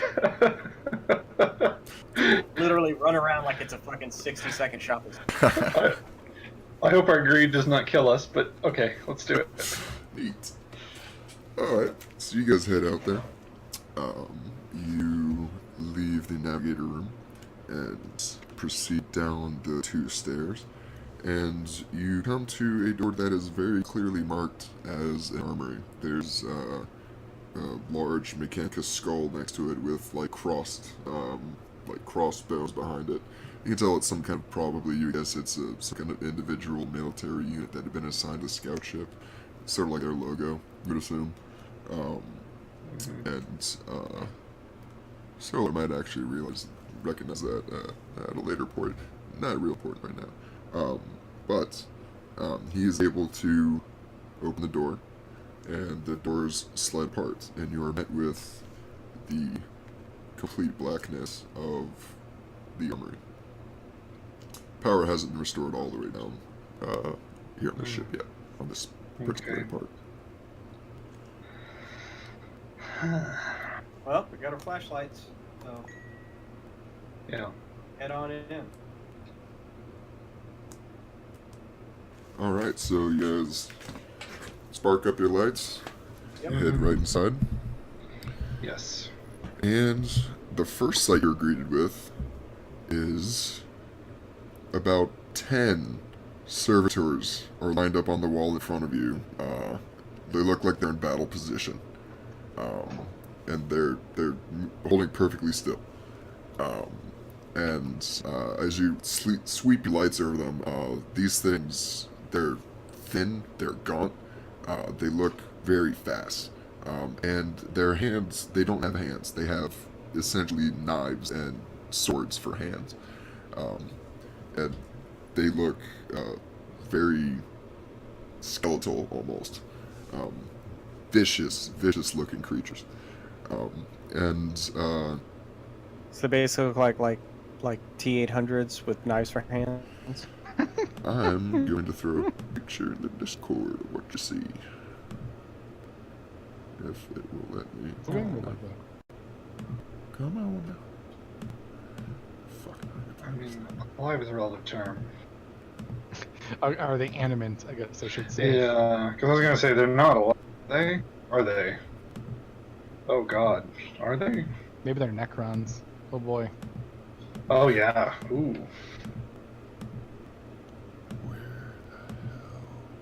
Didn't humanity like make the Necrons? Like, aren't they the remnants of the AI menace from like forever ago? Or no? Is that something else? The Necrons are. Oh, here we are. Yep. So check Discord. Necrons are really their own thing. They were basically fucked over by like someone who's way worse than Satan, and Oh. Oh my god, so they're like Deathstroke robots. yeah, essentially, and there's about 10 of these things lined up on the wall right in front of you. Oh hell yeah! Can we activate them? That is do one that. thing. They do not appear active. They look very frightening, but they don't move or do anything in your presence. Can You the can tech tell that they're priests get definitely things off. online? Sorry. I said, can our tech priest get these things online? He has no idea. Could he attempt? I don't know if this is the time. Well, we might need them. See, that's what I'm saying. Send these guys out there. You also, as you look through these, as you continue to sweep your flashlights across the armory, you see that there's 2 slots at the end of this row of servitors, and those 2 slots are empty. Oh, like there's 2 of them, like still active, kind of a thing. Yeah, so basically there's 10 in front of you, but there's like enough little slots in the wall for 12. So be on the lookout. 2 servitors. It's probably fine. I'm gonna right? I'm gonna kind of like hang out behind Kel here. Yeah. So just keeping an eye out, and we'll just look through here right quick. If Solar wants to look at these murder servitors and see if he can get control of them, that'd be awesome. I don't know. Oof. I would like to take these things back if at all possible. Yeah, I mean, Sure. Oh, sure. Adding to the ranks, this is primo tech. But if there's 2 active on like fucking like protection duty, we are technically not licensed to be on this ship, so they might see us as a enemy. And I don't really like machinery that much. Reminds me too much of home. Don't tell Solar I said that, even though he's standing near us. You can just whisper it in my ear as I'm like cowering behind you. Yeah. I just be like, I don't like robots either, but you know, we're just gonna. Did I ever tell you about the killbots of my homeworld? Oh. I'm gonna need to get drunk first, but I think we're friends enough now. I can tell you. Alright, so there's those. So that's the first thing you notice in the room. All around there's a couple rows of las guns. They don't look the same as yours. They look like an earlier pattern. There is a couple. There's some chain swords, and there is a couple what look like sort of regular swords with extremely ornate handles. There's actually just one of these. It's sort of right in between the other chain swords on the wall. Oh my! You tend to tell me that that there's literal like chain swords, as in like what the Space Marines use. These are slightly smaller ones, but yes. But it's the same technology, right? Same general principle. Oh Holy my! shit! Is anybody else looking at that real sword the way that Kel is right now? Probably not. It looks nice. Kel's gonna go up to that actual sword and pull it off the wall, check its balance and all that fun stuff. Its balance, you find, is remarkably perfect. Like, literally perfect. Like, you, Nope. like, can scientifically, like, balance it exactly where you need to, and it will just hang right there. Holy shit. And also, as you take this thing off the wall, your thumb strikes a small activator switch on the hilt, and the whole thing just begins humming with energy, and you see lightning crackle across the blade as it sort of gives off this small burst of energy.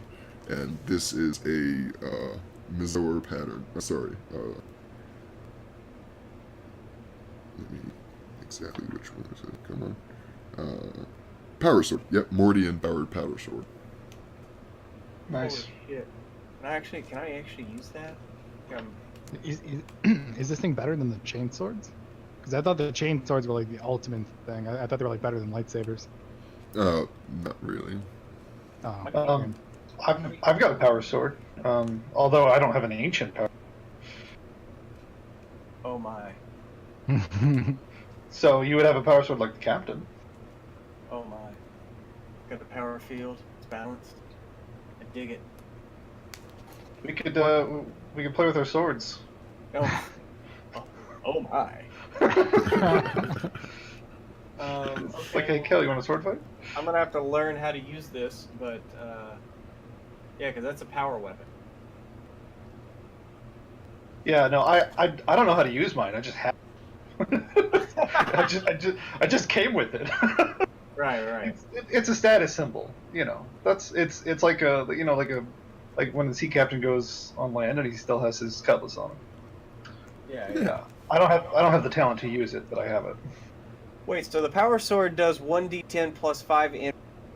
Plus, with the power field, it adds twice your strength bonus to the damage. Ooh, let me look at power field real quick. Yeah, I didn't realize that. No, like seriously, it has penetration 5, 1d10 plus 5 energy, and your power field, which it does have. And it's the user's strength bonus times 2. So for me, that would be plus 8, so it would be 1d10 plus 3. Hold on. So is that what it says right under the power field in your book? It says it right underneath power weapons. It's got the power. Oh, I'm sorry. That says power fist. I'm sorry. I don't have it zoomed in enough. Sorry. My bad. Oh yeah. Okay. No. Yeah. I was like, damn. So with the power field on this weapon, basically, it can chew through anything that isn't all power weapon. So when you successfully use this weapon to parry an attack made with a weapon that lacks this quality, so if anything that you parry with this sword that isn't also a power sword, there's a 75% chance that you're going to destroy that weapon. That attack. It's like a lightsaber. More or less. Yeah, it's a different version, but yeah, I love it. So I will take that. Does it have a hilt, or is there like a scabbard or anything? Or is it Yeah, there's a pretty, like just hanging just below it on the wall is a, pretty ornate looking scabbard. Okay. You can flavor that yeah, how you want. Yeah, Kel will just take that, put the sword up, and strap it across his back right quick. Nice. He's not going to wield it right now, but he wants it out of the way. Yeah. Is there anything that I can use? Little navigator thing. You guys look around better here. than my hell pistol. Better than a hell pistol? A hell pistol's pretty good. I mean, hell pistols are pretty nice. They are. But I mean, hey, there might be like a Archaeotech one, right? Hell pistol's honestly one of the better pistols in the game. Oh, well then maybe there won't be anything. Well, the fact that you have 1d4 energy with 7 penetration, that's pretty fucking ridiculous. I mean, Yeah, you some can only penetration is really good. like you can only shoot twice, and on a rapid fire, but still, the fact that you can get 2 shots, Yeah, okay, good. Okay. And as you guys sweep your lights around some of the rest of the room, there's you see a couple of boxes. One is labeled like frag grenades. One's labeled crack grenade. One is labeled smoke grenade. There's all sorts of little smaller munitions in here. There's plenty of power packs for said last guns that you guys had seen. There's a couple other, these look like a bunch of replacement blades for the some of the servitors there. And there's also a series of small but ornately colored boxes sitting on one of the desks to the far left side of the room. I might look at that. yeah. Alrighty. And you're over there. So you try to open this small box, and it is very resistant. It's basically you think you might need a solar to crack this thing open. Okay. Yeah. Let's go do that. Need a tech use? Yeah.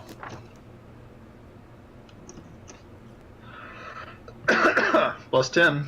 Plus 10. Yeah, remind him of that plus 10.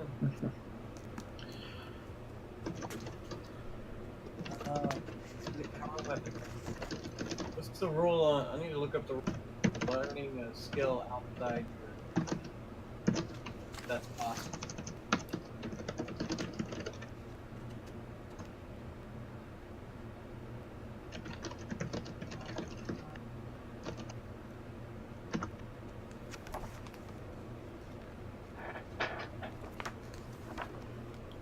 There's also a box of grenades, if you guys pay more attention, those labeled hallucinogen grenades. And, Oh my That god, sounds fun. I grab a couple of those and put them in my pocket. Say hallucinogen grenades? Sure did. That sounds fucking awesome. Austin, Do that for a party Yes. are you looking in the chat? Solar wants to know if he can identify what the box is. Oh shit, sorry. I was not looking at the chat, I was looking at the book. The one that you're trying to open? later. Oh, it has a Mechanicus cog gear inscribed on the top, and it's red. It's about the size of like a Harry Potter book, I guess I could say. But did he make a roll for it? He wanted to identify it first. Yeah. So this would probably be it's obviously like a Mechanicus. Actually, I should be saying this to him. I should. Sorry, I'm translating through you guys to talk to him. Freaking ridiculous. Well, I don't mind. I don't mind since you're the GM, you're juggling a lot of stuff. I don't mind. Yeah, no worries. I'll try to get that done. Yeah. Yeah.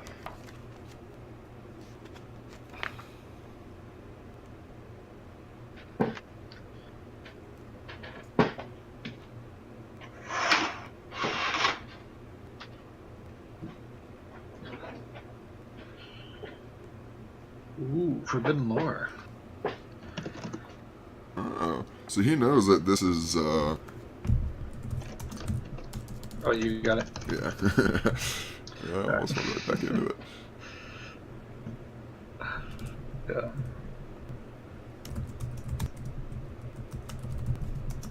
I need to work on my WPM anyway. You wouldn't? Oh my god, I do. My words per minute. Uh, I thought I had a really great words per minute, and the other day did a test and you were like, oh no. I barely got in the 60s. I was like, I mean, for some people that's really good, but like other jobs are like, yeah, you need like 80 or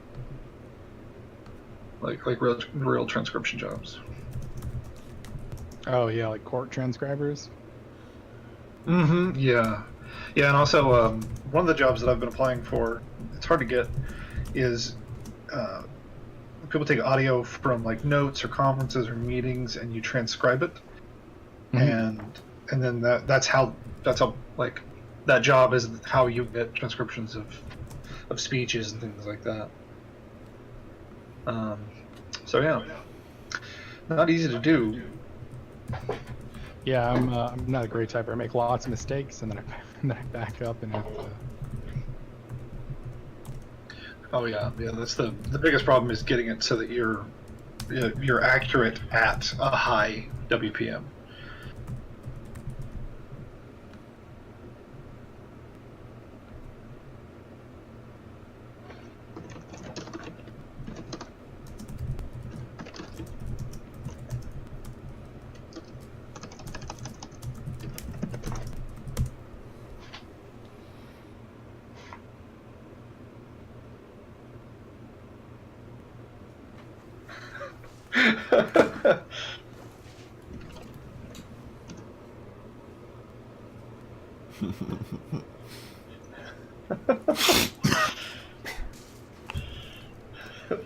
Damn. All right. Solar opens the box the fuck up.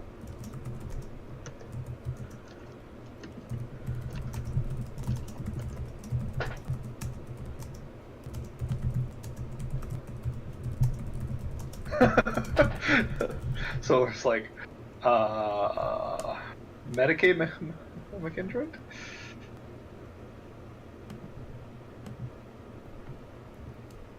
Mechanodendrite. Mechadendrite. Yeah, mechadendrite. It's really lots of fun. But there's like prereqs for it that he doesn't want to go through or something like that. You keep saying mechadendrite? Is it mechadendrite? Yes. Yeah, it's a mechanical. A dendrite is like an arm. It refers to like plants have dendrites. So a mechadendrite is a mechanical third arm, in short. Hmm. All right, so yeah, the little box that he'd been working on sort of like pops open, and on the inside, you know, there's some pretty, you know, little mechanical cogs, gears that are turning, slowly lifting the lid back up. A little bit of like pressurized air, sort of, you know, like, you know, sort of slowly condensates and flows out of it. And you see sitting there on. Let's see if I can find this damn thing again. There is what looks like a bracelet, a thick bracelet, basically made out of like small cylinders, and it's basically just sitting there on like a red sort of, you know, like plumage display. It's really shiny and it's gold, like solid gold. Looks like just. Basically looks like a bracelet with like solid gold finger length like spheres like wrapped all around it, basically. What's it do? You're really not sure what the hell this is. No, I mean, like, was it? I thought I heard it was like a watch-like thing, or? Oh, or it did I looks miss like a something? bracelet, essentially. Oh, bracelet. Okay. Yeah, might- Captain. You never know. I mean, yeah, it could just be like some nice. While Solar is distracted by the Megadeth, Captain might just take the bracelet. You know, just Yeah. like, hey, go check out that. So you like interacting with it? Yeah. I'll, Okay. the captain's The captain's not exactly the wisest guy. Well, I mean, that's fine. So, you basically, as soon as you pick this thing up, it starts humming in your hand, and it feels a bit warm. Mm. And then you see like a little like green light sort of like turns on one of the small things, but like on the it looks like hidden. Nobody else besides you probably noticed it if you're wearing it, but it feels like it just sort of like powered up whenever you picked it up. Okay, all right. Solar's asking if he can identify. He is, but he can't take all of the loot. Last gauntlets. So he What? has identified these as last gauntlets. The bracelet? Mm-hmm. The fuck is the last gauntlet? So let me read this Sends for you. lasers around you. It is still debated whether these devices are of Xeno manufacturer or an intact pattern from the dark age of technology. Each fits over the forearm with glove controls, and can fire salvos of long raking beams rather than the short crisp blasts of most las weapons. They are mostly viewed as a plaything for rich nobles on the hunt for exotic prey of any type, even Xenos or humans. But some assassins favor the gauntlets as an affection designed to frighten. So you basically just shoot lasers out of your hands. Is that what I'm getting from this? Not far off. Okay. Good Yeah, stuff. no. The captain might want to play with this. Yeah, and like to You are boot, a this rich thing noble, looks, are you it not? looks pretty dang fancy. I am a bankrupt noble, thank you very much. Oh, okay. but looking to get rich again. So yeah, that's me. All right. Yeah, and as you pick this thing up, you sort of look at the box and you're like, oh boy, because you see that there's basically a grenade sitting like inside one corner of the box. Like if it hadn't been open right, probably would have detonated. Yeah. Luckily, I have excellent, and now distracted Solar to help me out.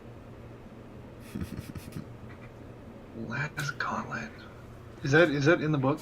Yeah. Yes, they are. Yeah, it's the last gauntlet. It's Oh, there it is. Yeah. you can shoot up to 4 times. It has the best rate of fire. Oh. It doesn't have that much penetration, but it's fine. Yeah, but like fodder, you could just like, blow through minor troops, that kind of thing. Totally. It suits you, Captain. And it's also nice because they don't look like guns. Yes. Yeah, they're pretty. It's like the ship, the wolf in sheep's clothing or whatever. Yeah. Totally. Yes. Yeah, that would be perfect for the captain. What weapon group would that be? Is there like a LAS weapon? Yeah, it's under the Las Weapons group. Okay. Okay. Should be page 1. I'm not sure exactly what it is on the digital copy, but it's page 120 in my book. Or 118 for like the whole page for all the stats. Yeah. The captain puts on the glove. Solar says, "I'm okay with."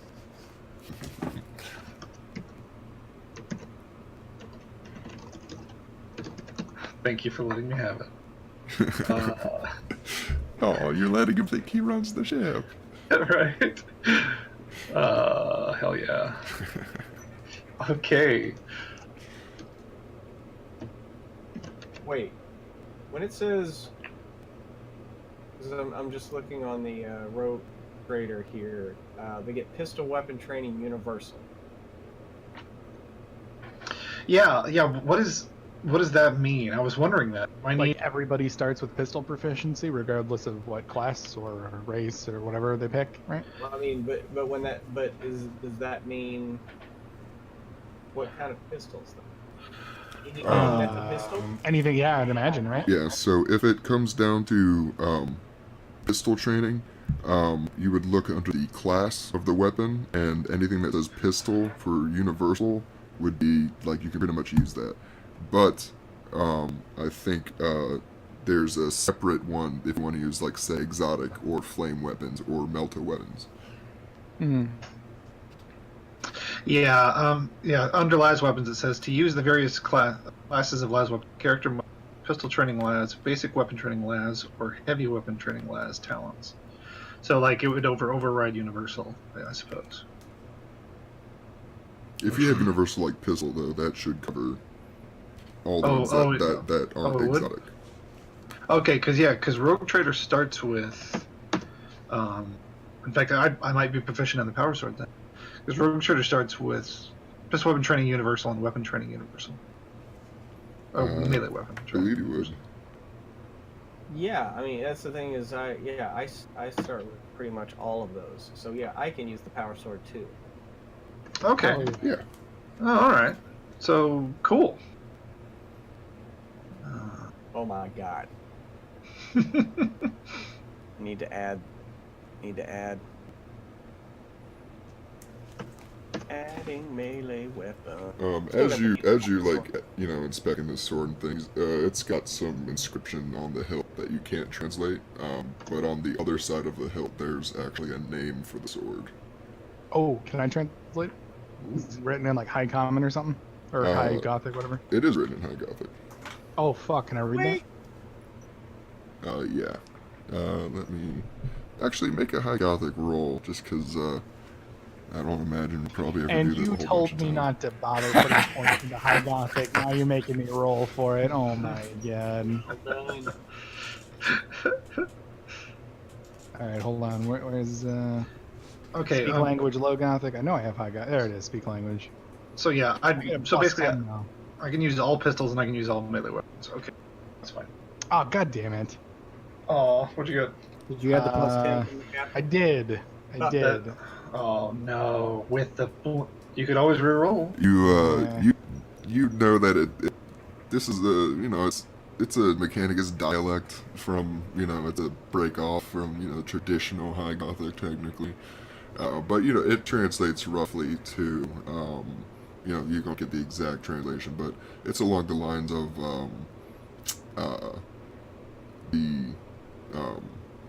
let's see, how would I translate this?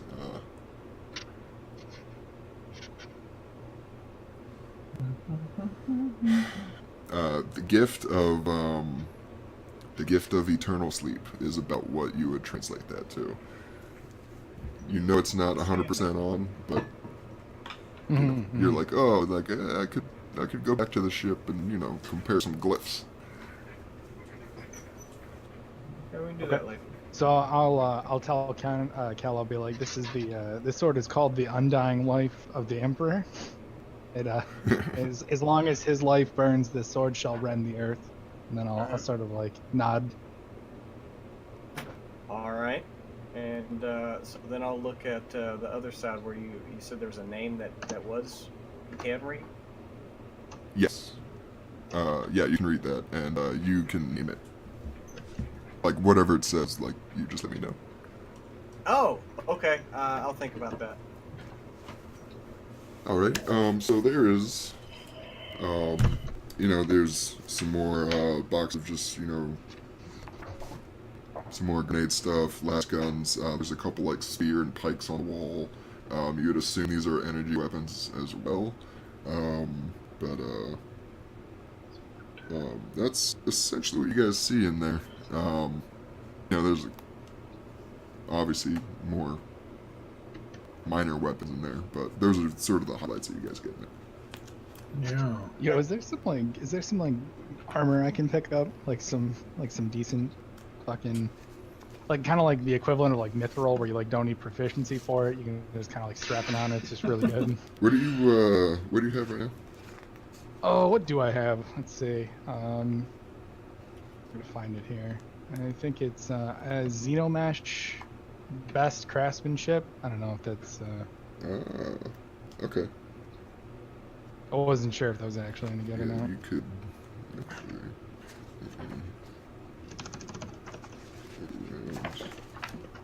Let's see, because it was. Fuck, where did it go? I had something for this too.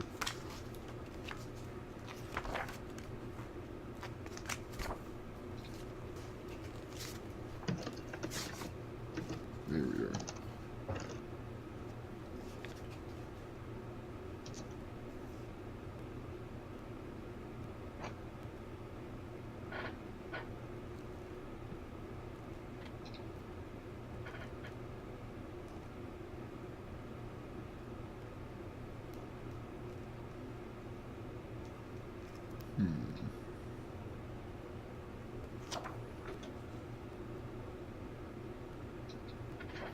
There's some Enforcer light carapace armor in here. It's an older style, but you know it's essentially what the essentially like the same grade that's say like I believe I have that. yeah, I was about to say I believe Kellen the captain had that also. Yeah. Yeah, so, you know, there's like a mannequin, you know, a couple mannequins standing over in the corner, and they've got some armor on them. There's, you know, a chest of it over there. You know, it's shiny. It's a bit more ornate, and you know, it's got some Mechanicus logos on it, but you know, it's armor. Is it better than what I have? It's definitely is. Is it big and bulky though?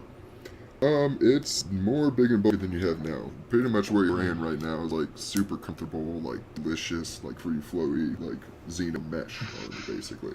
I see. Delicious Xeno. I don't know how I feel about the whole Xeno thing, but I guess I'll stick with what I got then because it suits me more.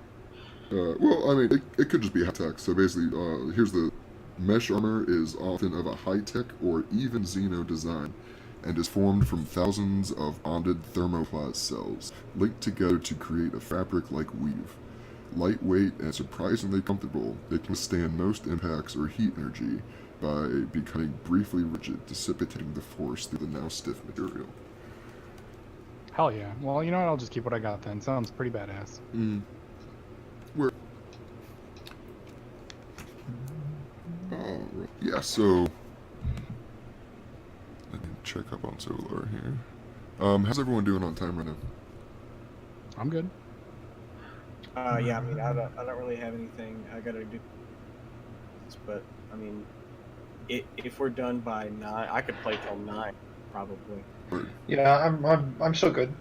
Okay, cool. All right, sweet. So, yeah, that's essentially it for the armory. So yeah, Kel is going to, like, I'm sure there's like we have bags. There's bags around or like whatever. Oh, space bags.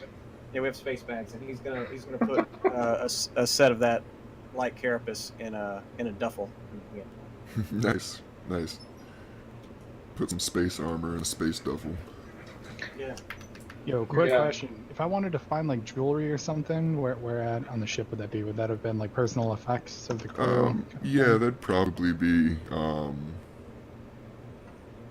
that'd probably be up in like, you know, over by the crew quarters. I mean, you found a bit of jewelry earlier, along with, you know, some coins and whatnot. Oh, sweet. All right. Yeah, you know, retroactively, if you want to like pry the big golden eye jewel off the top of the navigator room, you could. Oh shit! I didn't even know about that. Yeah, hell yeah. Can I get that? Yeah. Okay. Yeah. So like, whenever you guys leave, you just sort of, you know, put a crowbar behind that thing and pop it out, throw it in the back. Sweet. All right.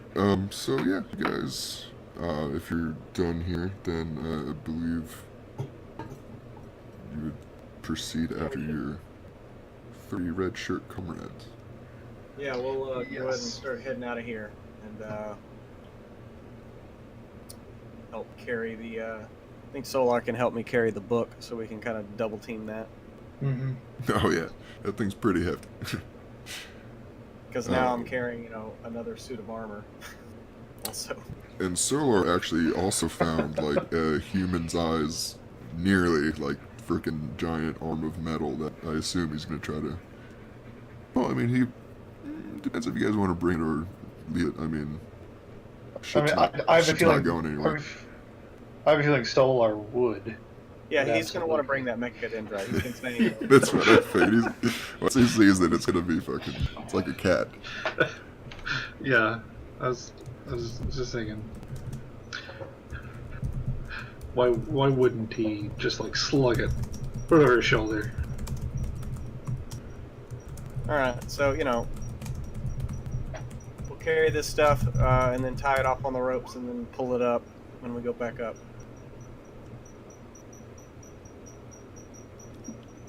Okay, so you guys head back, you know, leave the armory, start heading down the long hallways of this ship. You know, it's been like so quiet down here. you guys can like hear each other like breathing, and it's like, from like across the room. There's almost Weird. nothing here that is making any kind of noises besides you guys. And as you're heading back down this long hallway, you start getting close to where, you guys first cut into the ship. You start passing, you get back up to your first deck, you make it back down to about where the crew quarters are. And I'm getting the perception checks from everybody. Yeah. Oh my. I'm also gonna go get a drink, so I'll be right Yo, back. can I do an awareness? You want perception or awareness? Awareness. Sorry. Awareness. Okay. Kel, you're in front, right? Yes. Okay. Holy shit. I'm going to give you a plus 10. Yeah. What the fuck am I even looking at? Why is there so Oh. much like calculation? Oh God, that plus 10 would not help. What the fuck is going on? Yes. Uh, Do more. Christ on cracker. Keep going. No, hold on. Holy shit. No! What is happening? Rolled a 76. Why is there so many like numbers? Rolled an 88. I don't know. It's all part of the algorithm. But basically, that number in the last. So I'm gonna use a fate point to re-roll that. All right. Yeah, I think I am too. I'll be Yeah. right back. And I'm gonna spend. Shit. Do I spend 2 to give it another Oh! plus 10? Then I roll a 7. There you go. Okay. Oh, So that was well worth yeah. it. I'm gonna do the same. Yeah, you go. Yeah. Oh God. Nope. Captain's paying less attention than he did last time. Oh my god, that was fucking unreal. Oh, I've only got 1 left, of course, because I have 2, so I'm saving it. Hey man, I only have 3. It's all right. Yeah. The captain's full. So yeah, I got it with 4.4 degrees of success. Oh my God. That is such a huge difference. Like how terribly everybody does versus. Yeah.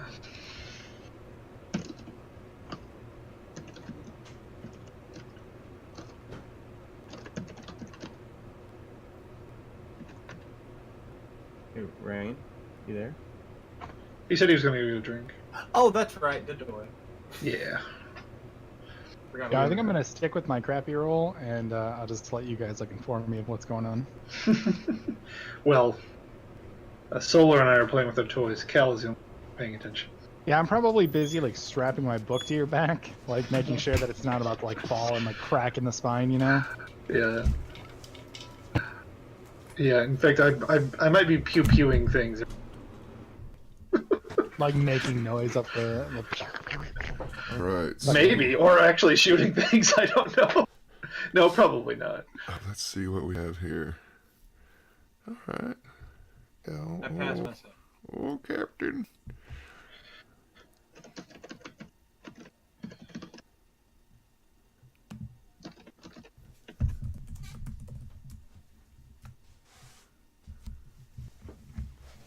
Yes. Yes.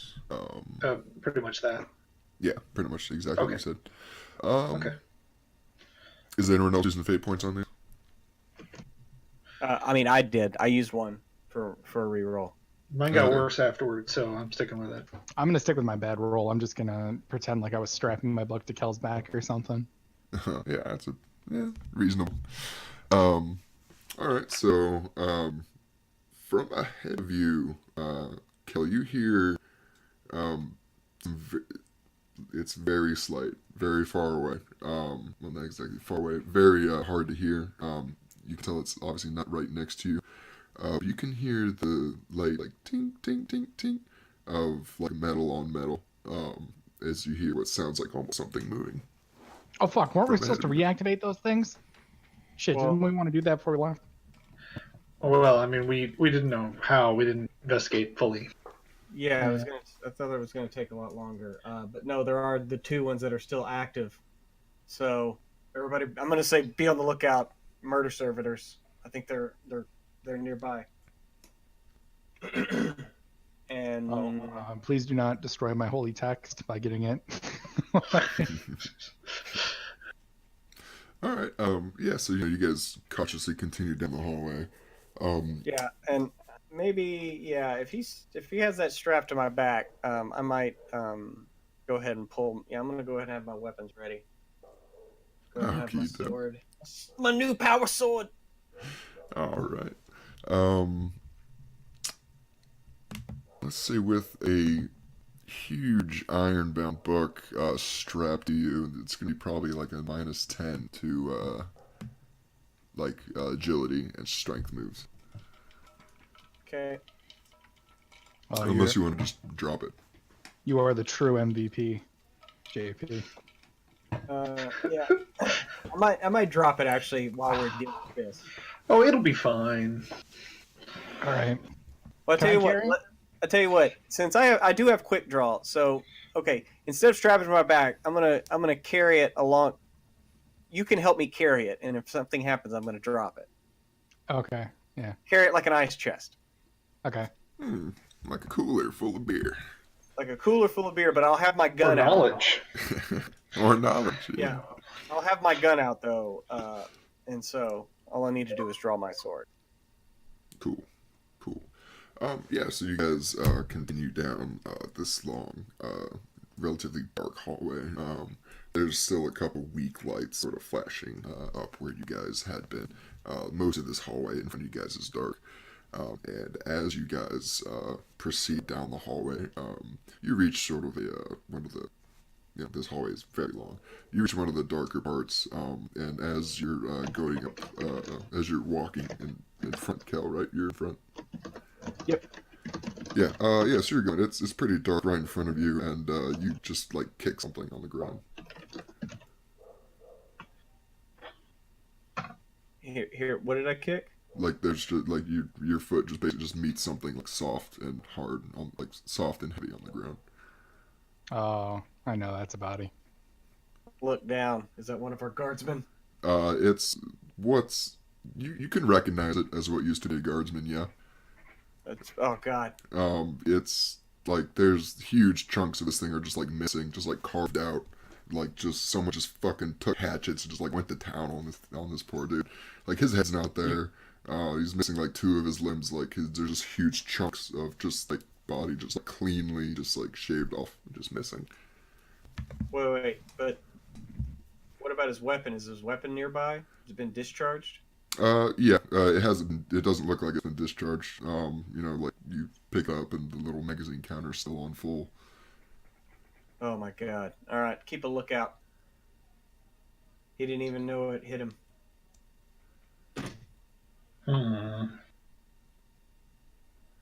Keep a lookout for what? You can drop the book. I'll try to carry it. Oh my God, there's a dead body.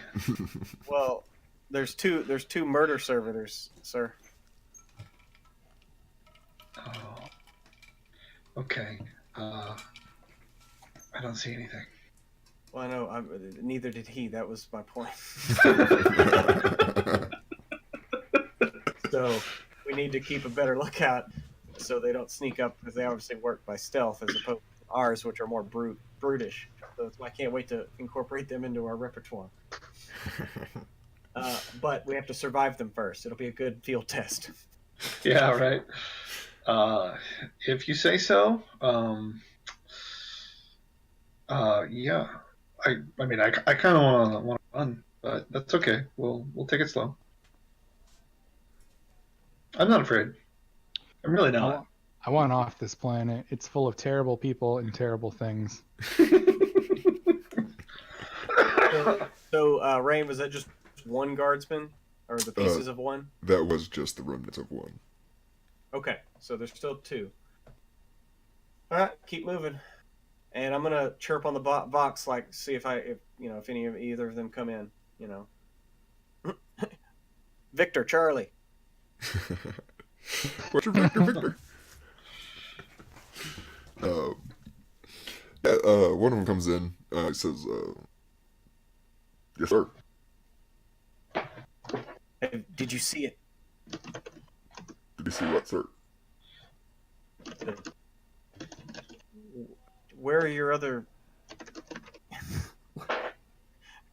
Yeah, how do we even know that's Charlie? What if it has like voice mimic protocols? Oh Jesus. What? Like, I started asking him Turing test questions, just to like a Blade Runner, to see. are you telling me we're about to fight two robot? Interlinked within cells, interlinked within cells. Yeah, interlink. Within cells. Robotception. These are predators, guy.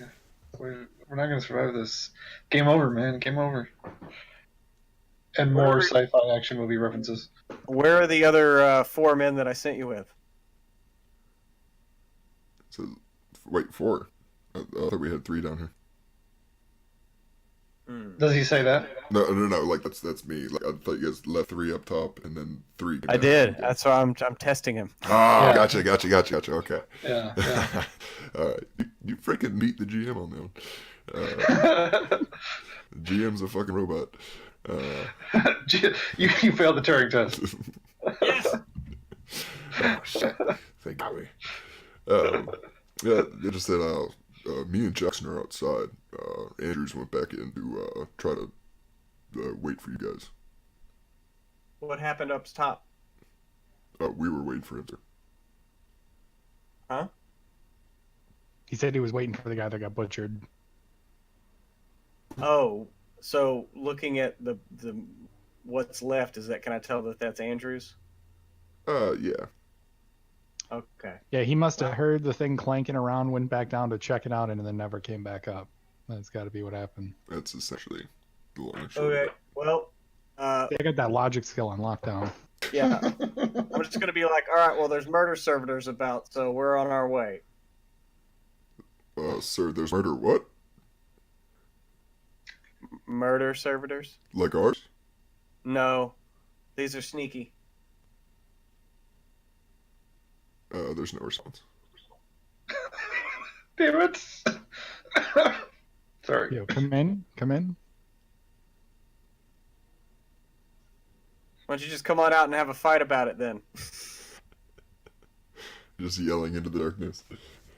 Yeah. Anyway, so we'll keep moving and keep your eyes peeled. So you guys keep moving as a group, and you get back into the original room that you basically cut into by the engines, and you can see actually that Solar's little servo skull is still like floating like just outside, so just like, hey guys, just waiting on orders. What's up? Yeah. And as you also look outside, you see pretty huge, like, puddle isn't really the word for it, but small lake of blood, like right outside. And you can actually, let me get another awareness test for people. Oh, when we cut open, the murder servers got out and killed everybody outside, and now they're free. Nice. Who are you giving your 10% to? Just you, because you're in point. I failed. Oh my god. I rolled a 95. You got that fate, man.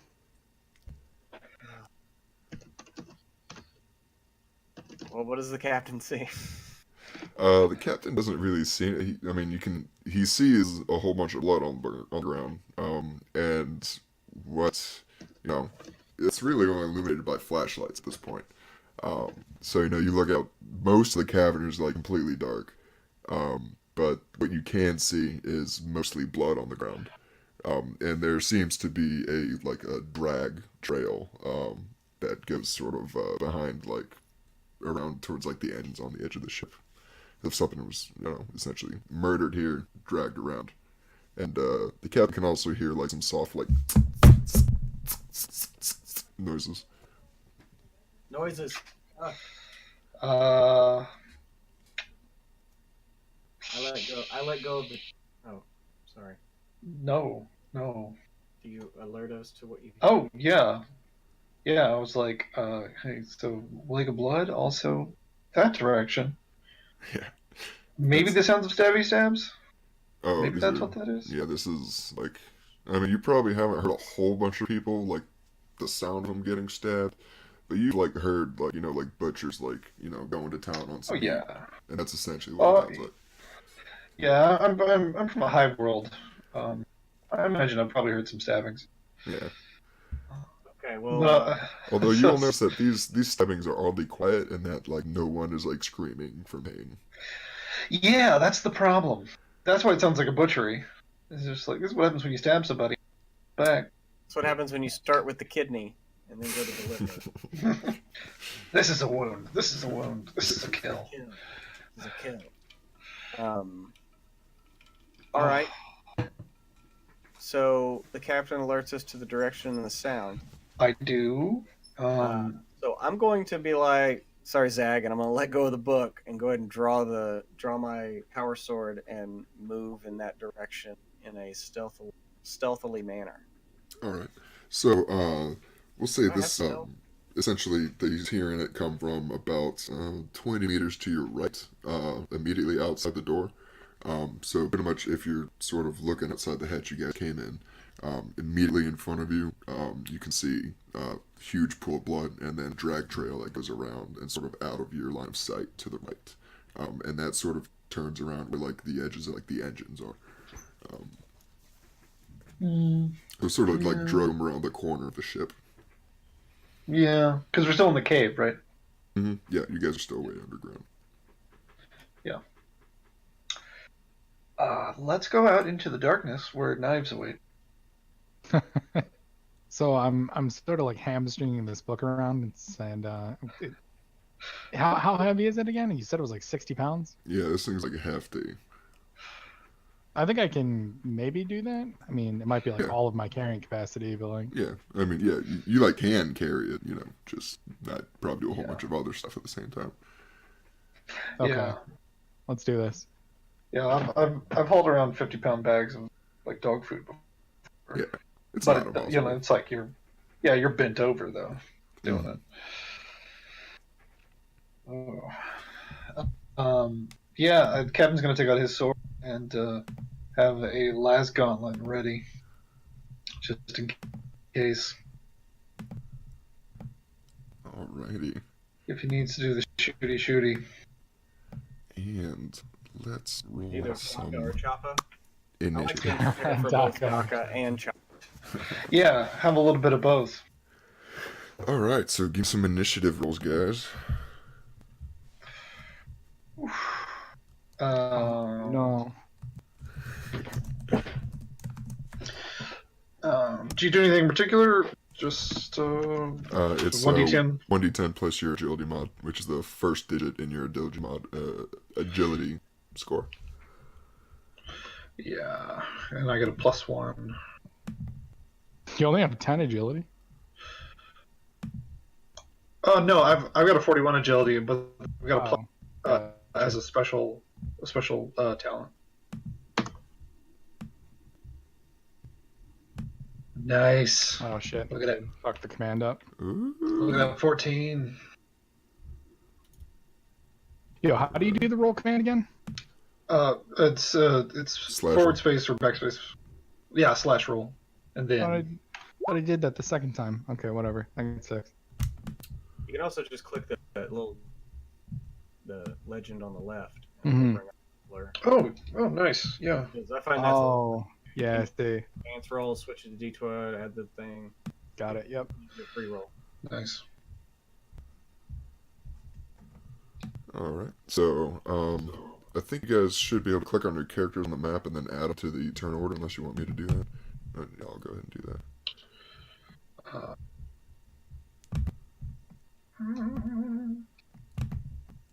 Oh, added me, so I got a 10. Yeah, you guys can throw yours on there.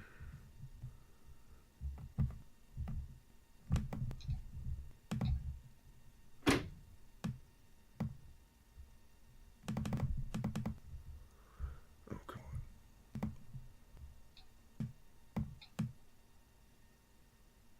Yo, how do you add yourself again? I forget. Just drag and drop your icon up onto the turn order. Oh, did I not add you? Let me.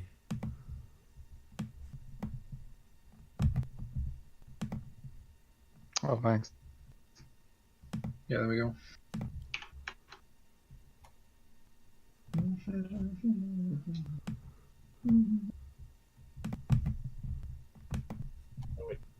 Somebody tell Solar to roll. Yeah, he already did. He got a 5. Okay. Oh no, it doesn't Bad. look good. Yeah, Solar got a 5, whichever icon he is. And then is the background supposed to be the Yeah. warp map or whatever? Yeah, I just took back to the galaxy because this is all pretty much theater of mind. Okay.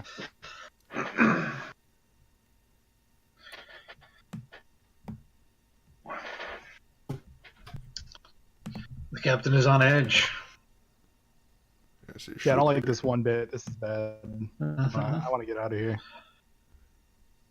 This is why I don't go on planets. You guys are all, every time you guys take me to a planet, it goes tits up. Never again. Well, I mean- technically, we traveled through the warp and things went tits up, but we had a monster in our engine, so Yeah, same. but we dealt with that pretty swiftly, you know. All right. I wasn't trapped in it, you know, in this derelict, you know, crashed vessel with like 2 predators after us. Hey, you got yourself a book. You should be happy. All right. Okay, so do we see anything yet? You do not see anything concrete yet. Like, you don't have Okay. visual of your target. You can hear where it is. Okay. Okay, so Kel is still on point. Yeah. You got your sword out, right? Yep. I'm gonna give you a +10 to I guess melee skill. Do I have to specify for like parrying or not parrying? Not Or really. just- I mean, you can just be like, you know, No. like, Okay. knock him Yeah. down or something, you know, and that would just make it a +10 to. Okay. Yeah. I'll give you a +10 to weapon skill on this round in case they show up. And can I like ready in action to shoot? Yes. Okay. So I'm gonna prepare my last gauntlet. I'm about to try it out. And anything in the darkness that isn't a guardsman that I see, I'm gonna shoot. All right. And I'll stay close to kill. All right. So, as you guys are huddling by this doorway, you hear like this would stop, and then you hear like some small servos, like, and then you're like tick, tick, tick, tick, tick, tick, tick. And it kind of like you hear it sort of like run somewhere. I'm kind of getting some Five Nights at Freddy's from these. It's just like murder robots in the dark. Yeah. Kel, your turn.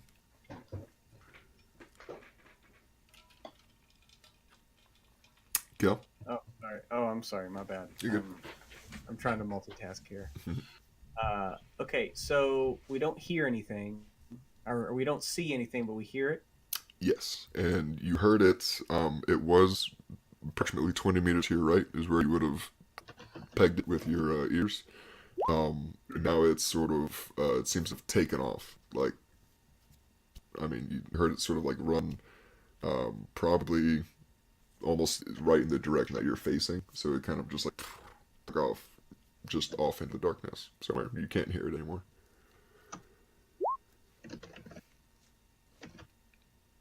I don't like it. You can try to make, you know, like awareness rolls or anything. I'm gonna do that. I'm gonna use the 10% from the captain. Oh, boom! Oh my god. 4 Hell degrees. I rolled a Nice. fucking 8. Dang. Ugh. All right, yeah, so you sort of lean out a little bit and use your death world heightened senses, and Yeah, these are machines. I fucking hate them. exactly, yeah, I mean, you're freaking into these things. You're like, where, if I was a machine, where would I calculate to hide? You know, Yeah. and so you sort of look around, and you pull a neat little trick. You like sort of flash your light in a specific direction, in just small bursts to try to essentially just look for small reflections, and you're able to catch one. And you can also hear it as a small like rocks or like falls down from where it has stepped. And it seems that this thing is it's actually sort of above you and to your left now, from what you would guess. It's basically climbed on top of the ship above you, and it's you would assume it's probably waiting. Okay. Well, I'm gonna be like, it's right up here. It's waiting to hop out on us. Is Yeah, it you sort of like make my like whole a action? gesture at where you think it is. You think it's probably about like 10 feet like to y'all's probably left, but then just on top of the ship that you guys are on. Hmm. So like left and above. Mm-hmm. Okay. Yeah, I'll just kind of point that direction. So is that my whole action? No, let's say for like listening. I don't think. Let me make sure you don't have to. It's not a half Okay. action to, because I don't think it is. Well, in that case, I was just gonna like jump out, use a half action to move, and then a half action to take a shot at him, try to spoil his surprise.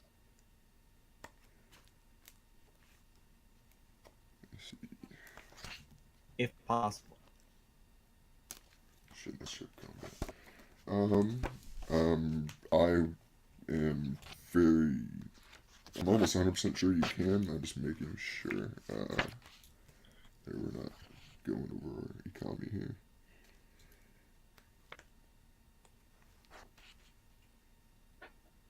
Yes.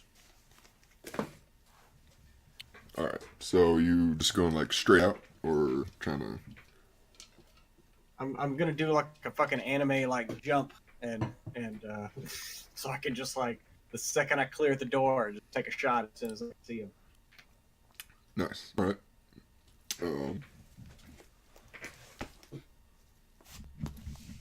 Yeah, so that's your move. Yeah, make me a ballistics test. How far away is he? This would be short range. Not point blank though. Not point blank, but short range. That's 10, 20. Okay. 5.2 Oof. degrees of success, but it was a single shot, so it doesn't, so that's going to be 10 energy damage with 2 penetration on it. And I rolled a 22, so that's a 22.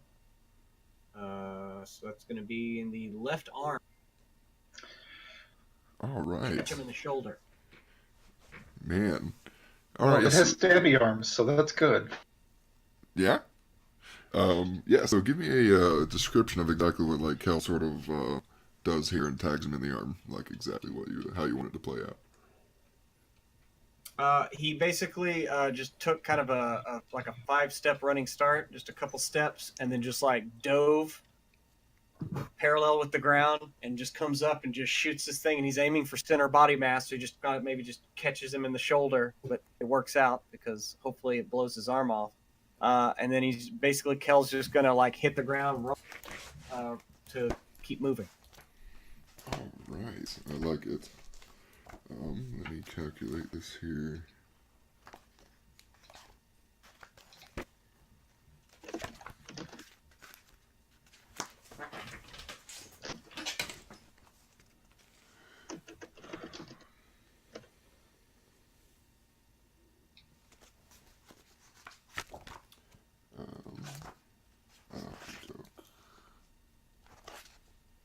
Wait a minute.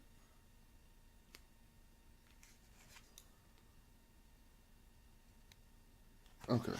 Alright, yeah, sorry. I'm just going through the book right now.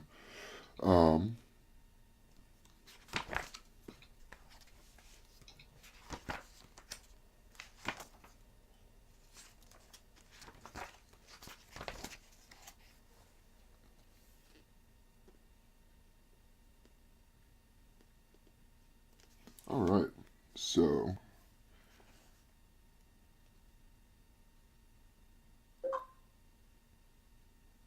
Alright, so you manage to. The attack burns the target's arm, leaving him stunned for 1 round and inflicts 2 levels of fatigue. Since he is a robot and does not suffer fatigue, you're basically just going to stun him for a round. Okay.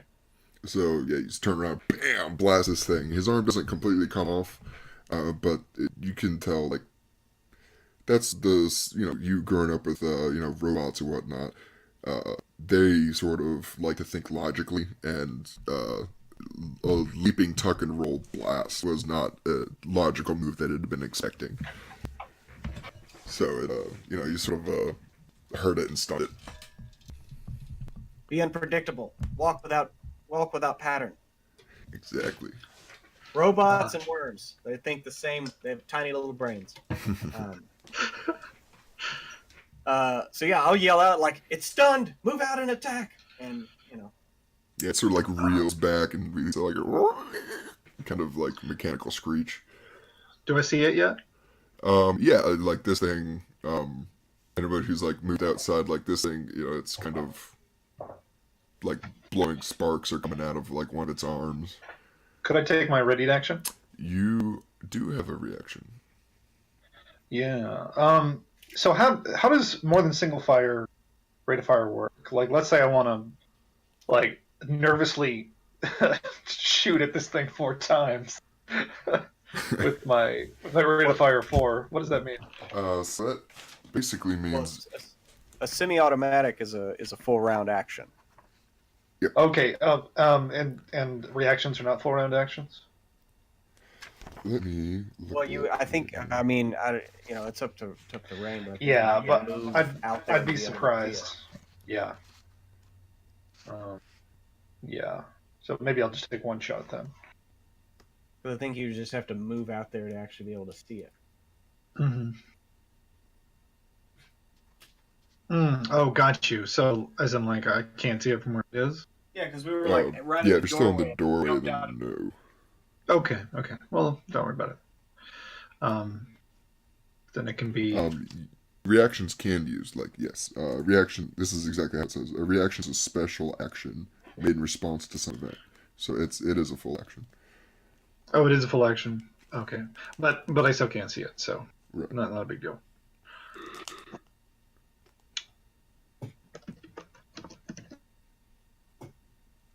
But you could move out and shoot at it once, like a single shot. But I had already moved. Not moved. I'd already taken my action previously. I mean, I you just still had- have your reaction, though. Because you didn't use an action. All you did was command kill, and then for a +10, and then ready your action. Oh, can I go now? Yeah, so like if... Okay, so you're still like okay. in the doorway, correct? Yeah. Yeah, so I mean, if you see kill, sort of jump out and immediately hit something and yell at you, you can sort of like... You don't have to move, you can sort of just like lean out and, Oh, well, hell yeah. nervously Man. blast at it. Awesome. Okay, then I'm gonna lean out and just open fucking fire. Nice. Okay, so do I take a penalty for doing a full burst? Nope. No, actually, and that's what I forgot to add. For semi-auto burst, you get a +20, and it's not point blank, but it's close. That's another +10, so that's +30. Yep. Wow. Okay, so +30.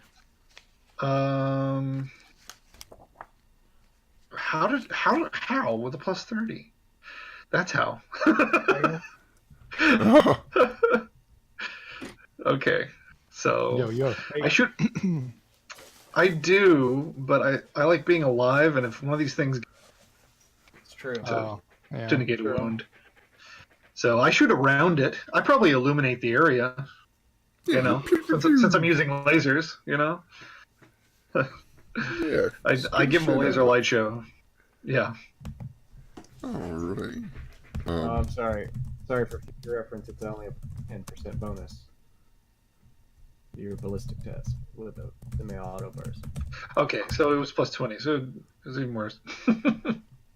Sorry. No, it's fine. Did Zach go? Uh, I don't think you did. Did you go? I don't really think there's a whole lot for me to do. Can I seek cover?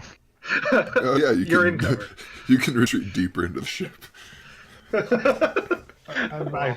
but I might run into the other Don't ones. run away. Don't run away. Yeah. The other one could be in the ship. That's what, yeah. God, where's the safest place to be right now? Can you give me that? Probably, like in like the back of the room you guys are in right now. Like everyone else is kind of stacked up in there between the one and You could put back to back with your captain. you can. Yeah, keep a lookout for anything that's coming from behind. Okay. But if the captain gets cut down, that's bad for me. So I will go back to back with Cal. No. I'm out in the open. Oh. I'm purposely trying to draw its attention and fire. Okay. All right. Then So yeah, I'll just go to stay the captain. inside and yeah, just stay inside. You're fine. Is that like a dodge action? Can I take that? Yeah. There is, but you have to be attacked to use dodge. But you Okay. It's like a reaction. Yeah. I got you. Can take a defensive stance, and it'll give you a bonus to your dodge. Yeah, that gives you like a plus Yeah. 20, I think. You said we were in a little room. Can I set the book against the wall and then do that? Can I take the defensive Yeah, stance? sure. actually, a defensive stance gives any attacker a minus 20 to their weapon test. Nice.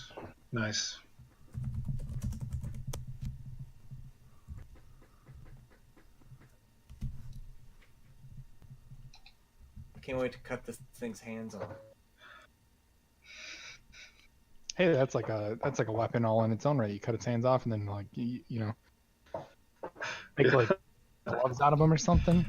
Exactly. Well, I mean, I got this power sword. And I'm going to parry its attack. So if it ain't also got a power field, nick them right off. I'd use my eyeball, but I'm pretty sure they need to like have a brain for that to work. So, I think, in other words, I'm basically useless for this one. Kind of like how I was useless for the last one. Man, robots and warp entities, not my strong suit. Oh, you can't really affect robots? Pretty sure they need a brain for me to, because if they don't have a brain, like being exposed to the warp's not gonna like do anything, I guess. Yeah, so all of your psionic abilities are. All of my one. Oh, you have. Oh, okay, right. Like, that's why he wants to get that book up there. Yeah, I was like, what is this? Yeah, I could have gotten a second power by using my my rank up feature or whatever, because we started off with and I put it into the one I already had to make it better. So Just double down on the old. yeah, I just doubled down on the lidless there. That's The exactly old what I mind did. rape. Yeah. I now see the error in that. I don't know. Actually, to be fair, I don't know if other navigator powers would have been more helpful in this situation. So, I don't know. But Yeah. I'm pretty sure they need like a brain, don't they, Rain? They need a brain for that to work. Yeah, they need like a brain, spirit, Yeah. Okay, that's what I thought. I mean, like you could show a robot the horrors of the warp, but it's just gonna be like, okay, noted. Noted. Good to know. Yeah. Will avoid, etc. Add that to the databanks. Thanks. Yeah, like, should I stab it? No, you can't stab it. Oh. Power sword adds another +5 to its parry from balance. Yep. Damn right. Need to update the sheet there. Yeah, I was gonna say power swords are perfect for fighting this. We might be able to cut its arms off when we parry it. Yeah, that's what I was saying. Like, I can't wait for it to try to attack me and so I can parry it. Yeah.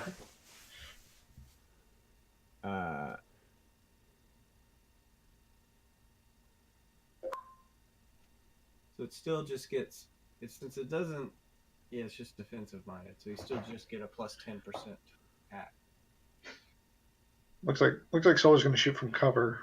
I think is what he's typing. Oh, good. Cool. All right.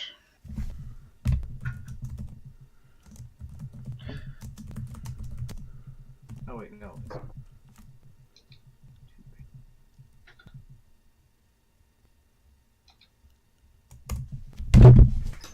make sure this is right.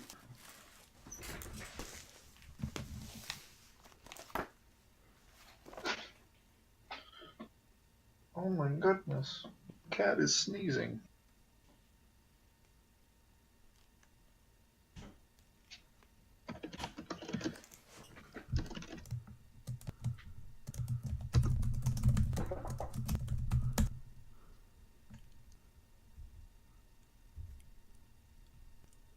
Yeah, Yeah, called I mean- shot, not aim. Yeah, Carl's shot is minus 20%. But It might be worth it. he's close, so that's a plus 10%, so it negates 10 of that. Yeah.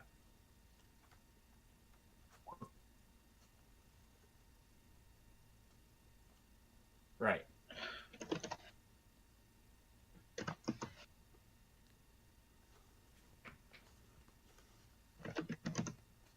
Yeah, minus 10 total, right? Yeah. Because minus 20 plus 10, yeah. Oh wait, but if does he have a semi-automatic weapon? That burst? Because that would be a plus 10%, so that would negate the other. Oh, okay. Yep, you're right. Oh, wait a minute. Oh, not like it Oh, matters. yeah. Son of a bitch. Oh, yeah. So he technically would have gotten a 1 more degree, so it doesn't really matter. So he gets 2 shots. Yeah.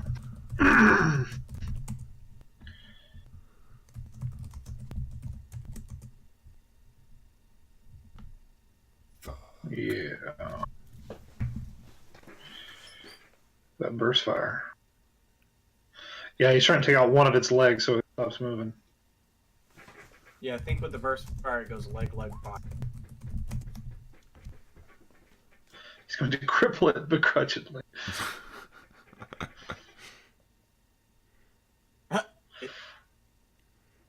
Like 2 hellgun shots on the same leg. Like, oh my god. Oh, yes. Oh, 7 penetration. I didn't notice that. Yeah. Yeah. Good lord. That thing that's what fucks. Oh yeah, I got one of those. Yeah, Holy shit. it's hard to pass up that 7 penetration. I'm Oh, over I here guess with they my... could pass that to somebody, huh? Somebody wanted it. I mean, I'd love one. My hand cannon only has 2.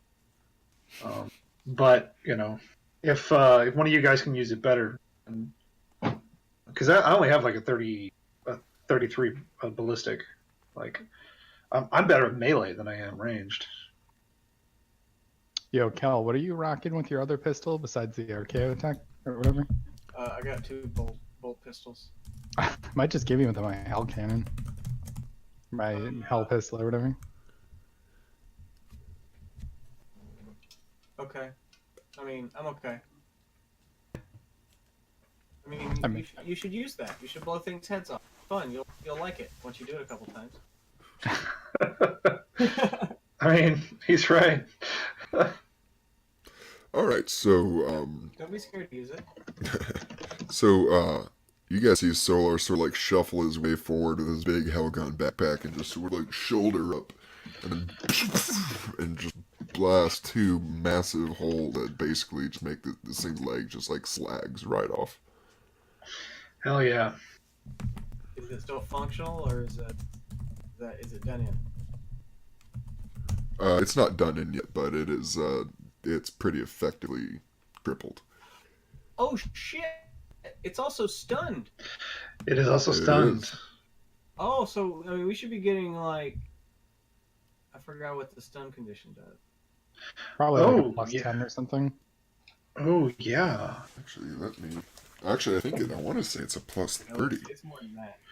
Yeah. Oh yeah, no, that's how we got like a plus 100 on the frog. Remember? Like, Yeah. Yeah. you got 5 degrees of success on a 98 roll. Oh my god.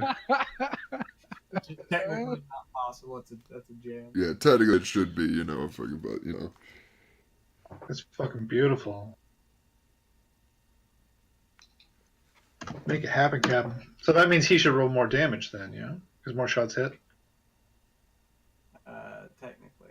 Technically, yeah, Yeah. but I mean, this thing is, I mean, it's stunned. So, Gotcha. So yeah, just finishing it off. Yeah, because his weapon is 3-round burst, so he could get a total of 3 shots, I assume. Yeah. I'm figuring now. Alright, so back to top of the order, Captain Raiden. So this thing's still moving. Either way, the captain would keep shooting until it was definitely dead. So I'm going to take the aim action. I'm going to shoot semi-auto, and then free action. I'm still going to give Kel 2 melee. Which gun are you using? I'm going to use my last gun, just because that's what I have out. I haven't drawn my hand cannon yet, so yeah. I guess technically I don't need to draw my. Nope. So either way, I'll start with that and hopefully hit multiple times. See what it does. I ain't hitting shit. Yes. It's okay. Yeah, stud is a plus 20 to ballistic. Oh, okay. So Yep. I got 1 degree of success. Yep. I did hit. Oh, okay. Cool. 5 energy with only 1 penetration, but still Oh, with 1 penetration? with 1 penetration. Yeah, that's the problem. With 1 pen, yeah, you're it kind of, you hit extra, you assume it's like an extra thick piece of, Yeah. metal on this thing. It's just kind of, Yeah. Well, that's what you get with minimum damage. So, not much I can do about that. alright. Next is this guy who is stunned. He makes some pitiful, like sad R2D2 noises. And we're back to Kel. Oh joy. So he's not stunned any longer, correct? Correct. Okay, so close range. I'm gonna go ahead and take the aim action.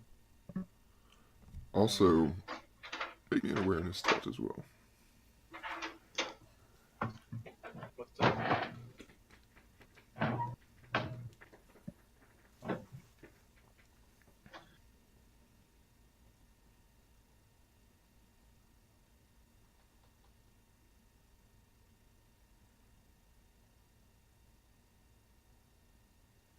Hello?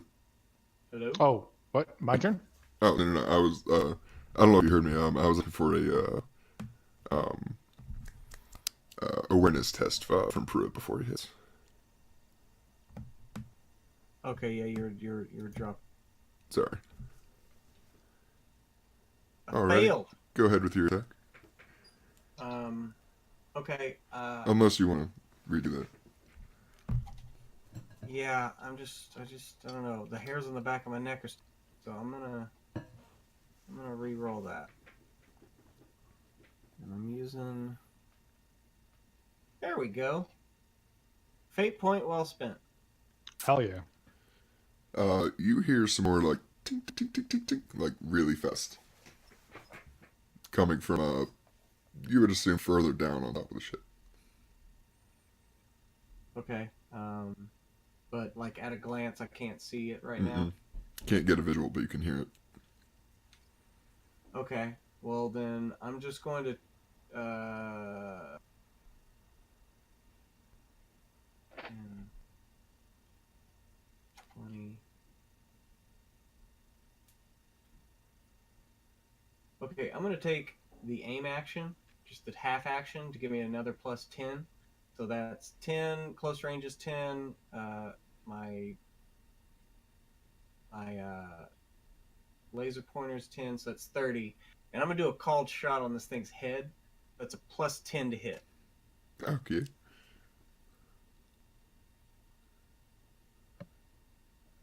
With 1 degree of success. Oh, Nice. man. With 1 degree of success, I shoot this thing in the fucking head and do 9 damage with 2 penetration. Nice. Evaporated. And then I pull my sword up and kind of point to the direction that I hear the tippy taps coming from, getting my sword out and ready. Yell out, "The second one is above!" And, and I'm basically pointing at the direction I hear the sound. Oh, okay. My turn? Yes. So I got this fucking suit on. Can I reach my gun? Yeah. Without even thinking about it, I'm just gonna shoot in the little area where he's pointing, like just through the floor. Just get a blow, shoot through the ceiling to try to like. Oh yeah, it is like 7 penetration. Oh right? yeah, So just like go, yeah, this is helpful. Like it'll go straight through.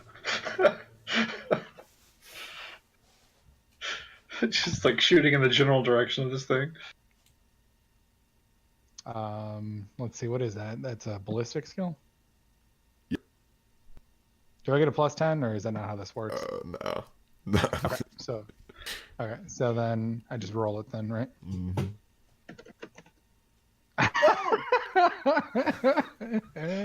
Oh my god. Oh my fuck. Did that really just happen? All right. Okay, no. I'm still laughing. All right. Oh, 32 out of 33. God damn it. So I'm not gonna like it. Oh man. So, yeah, you just kind of just point over there, and you're like, about there? That good? All right. And bam! Fire off a blast. And Kel, you see, basically from like your point of view, there's almost, just like darkness straight in front of you, and then you see a huge like just lance of light just shoots straight through out of the ship, and it illuminates. You can see for a split second the skeletal figure of this murder machine making its way quickly towards you guys. It's running along the top of the ship, and it's quickly closing the ground. And it seems that just a tiny little what the hell am I trying to say? Glancing glow from Zeg's pistol shot. Pistol. Yeah. Did you roll? Take it I didn't hit it with that, huh?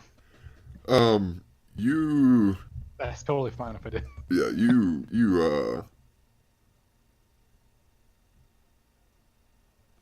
just give me a like 1d4 Okay. I can do and then a 1d100. that. All right.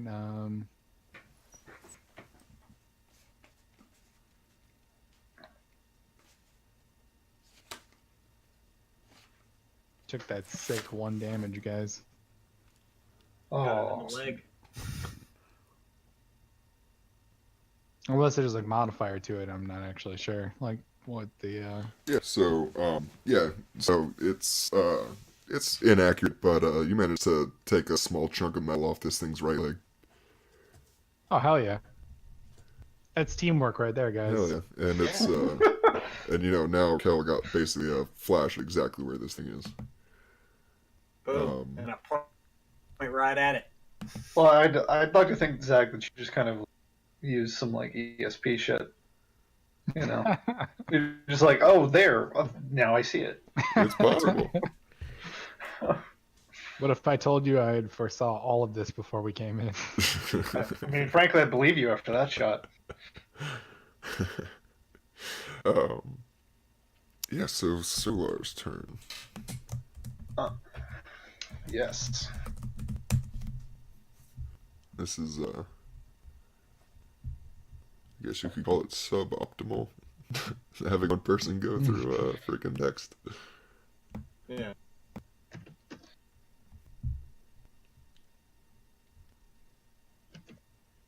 It's visible though, right? It was. So basically, it was there for like a second, and he could potentially extrapolate like where it would be, like where it's going to be in a second. Mm-hmm.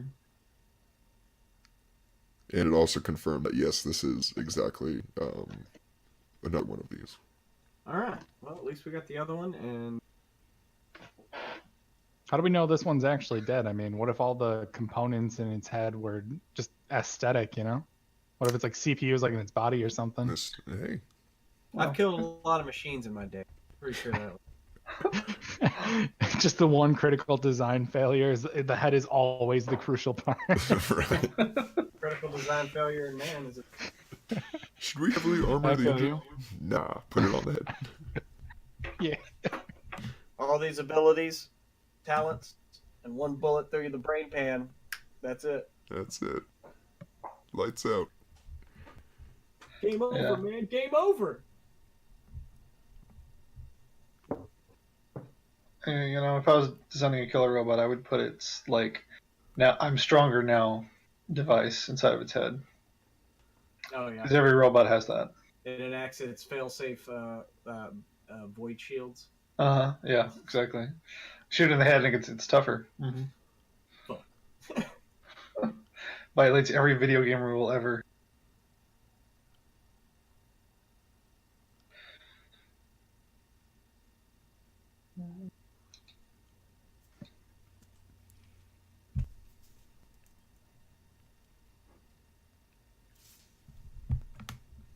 So who's after Solar?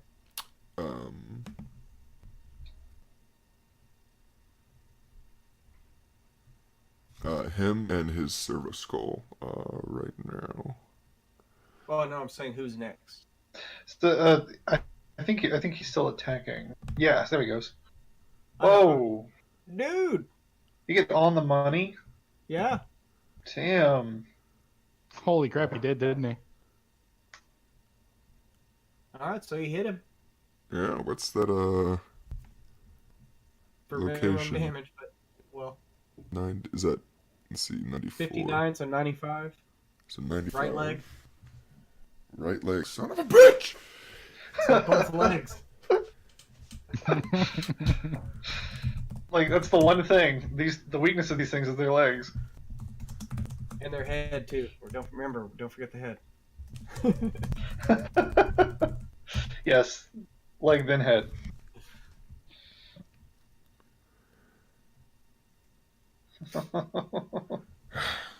Alright. So, It's back to me. it is back to the captain. Okay. So, I am going to do what I did last round, pretty much. I'm going to give a ballistics bonus, though, to Kel, and then I'm going to aim and fire. Gotcha. By the way, like, whenever you guys saw, like, this last round of, like, lasers go at it, this thing is, like, it's been quickly closing the distance, and it's pretty dang close now. It's about 20 yards away, 10, 15 yards away. Oh shit. Okay. So it's close range? Yeah, it's Wow. like, it's bearing down on you guys just about now. Okay, so it's plus 10 for burst fire? Okay, so if you wanted to burst fire, then 4-round action you couldn't aim. But you'd get a plus 10 from that. So it's Okay, then I'll do that. So, Yeah, so yeah. let's try to, like, convince you guys to, like, leave it alone. Oh, no, murder it. So yeah, it's plus 20. hey, I got 2 degrees of success. So that you got an extra hit. So So roll damage twice. With, is that a pen of 1? Huh? Is that a... Yeah, that is 1 penetration. Yeah. Unfortunately, these rounds go ping ping off of its metallic armor. Oh, you mean like even if I rolled max, it would not penetrate? Yeah, so basically the way this works is that, like, everyone has armor and each guns have penetration. So base. I thought penetration just overcame like 1 armor. 1 penetration overcomes 1 armor. Let me double check. I yeah. thought you had to put those on him first. Right, actually, let me see. Yeah, because that way you're not. Yeah, no, I'm sorry, I'm crazy. I was looking at this completely wrong. Okay, Yeah, okay. That is like just insane armor. Because I mean, that Yeah. gun's not... What's your damage? 1d10 plus 4. So I mean it's possible 14 or more. Like that one's not gonna do very well. Let's try one more.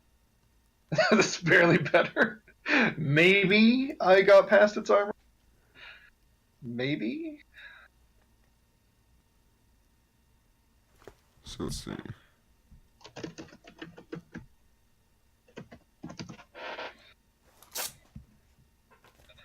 Yeah. Well, rolling low is rolling low. So, what are you gonna do? I mean, I always thought that it was just penetration deducted from their armor. So if their armor was 5 and you have penetration 2, then you only deduct 3. Yeah, that's kind Yeah, of what I assumed as well. that's what I'm making sure of right now. Okay. I'm going through the book as we speak. Yeah, that's how it was in Fantasy, second edition Fantasy. Which I guess these rules are based off of that. I don't know about. Yeah, they're not far off. Yeah, I've played third edition Fantasy, which was very different. Like everybody had card decks and all this other shit. I'm sorry, what? Like you would just stop battle and just play like a game of Magic or something? That is absolutely what it kind of was. It was not very good. They kind of dropped the ball on it. They did a fourth edition and they tried to game like, and it just didn't fit. And it was also very complicated. Hmm. Yeah, it was like you had different dice pools and then different cards, and you still had different actions. So it was a trifecta of you guys didn't really think this through. I know some people like it, but I didn't. And we had just finished a second edition fantasy campaign. Okay, yes, you're right. I was making sure. Yeah. I had a brain fart right there. Sorry, guys. All right. No, that's okay. So did any of those penetrate then? Either, I should say. Yes. So first one would do 4, and last one would do 5. Okay, good. Okay, that's something. Let's see. 33.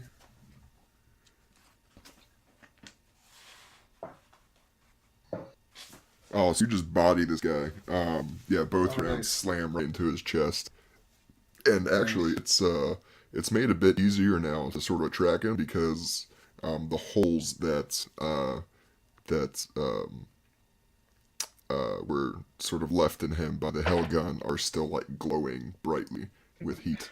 So you can basically see, like, you can't see like him, but you can see like, you know, this little glowing circle, you know, sort of, you know, dashing around. Yeah. Look Fucking kind of cool. cool. So, as you fire 2 rounds into this thing, you hear like ting ting ting ting ting, and then zing, and then you don't hear it anymore. Damn it. And then Something gets on the ground? and then you hear some very quickly sort of like swooshing through the air, and then you hear ting ting, almost like literally like right next to you, Cat. Yeah, me? Yep. Okay. Is it attacking me?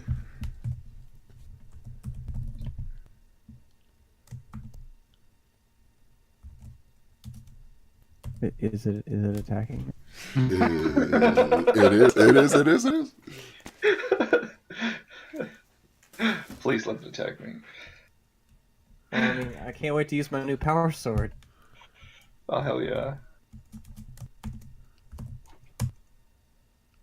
What the hell's going on here? Oh!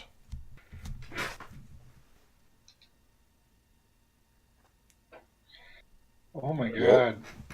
I mean, I didn't It even- sure I didn't did swing even at you. Alright. Well, I guess that's just how the cookie crumbles sometimes, guys.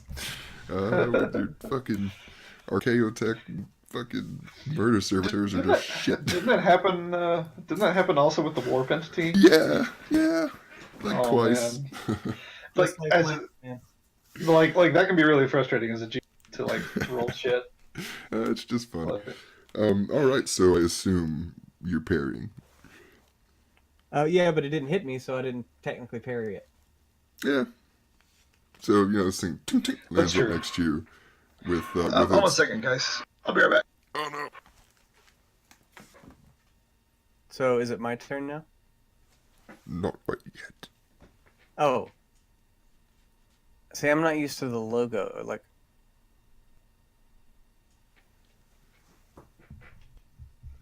The what?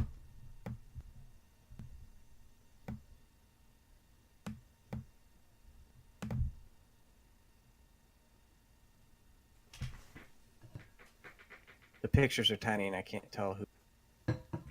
Oh yeah, yeah.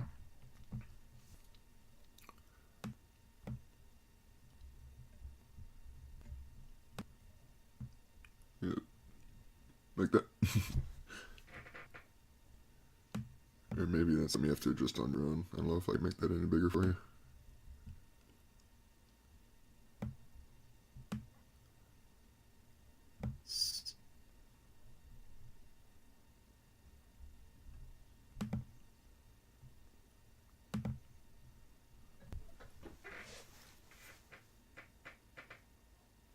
La-di-da-di-da.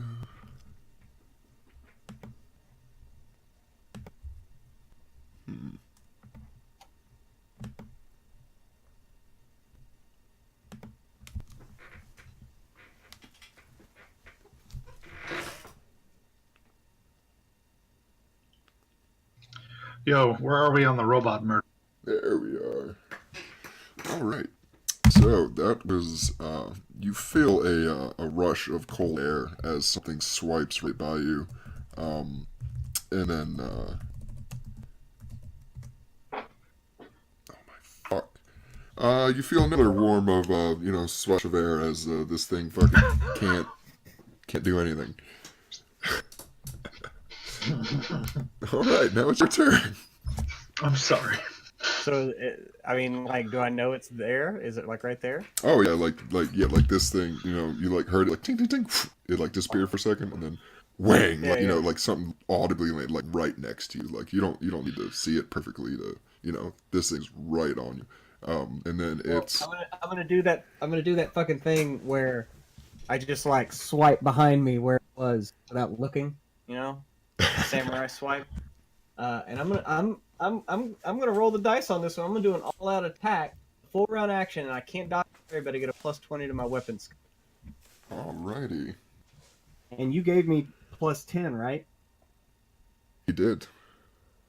So that's +30. So that's with 2. So I swipe with my brand new power sword. Oof. With 2.2 degrees of success. 24 be the left arm.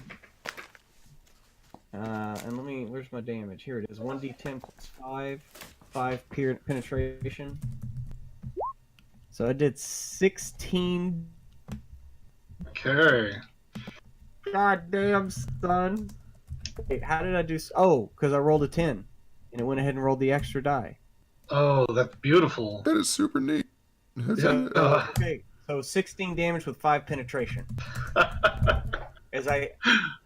Can we just say that I start at the shoulder and kind of work towards the body?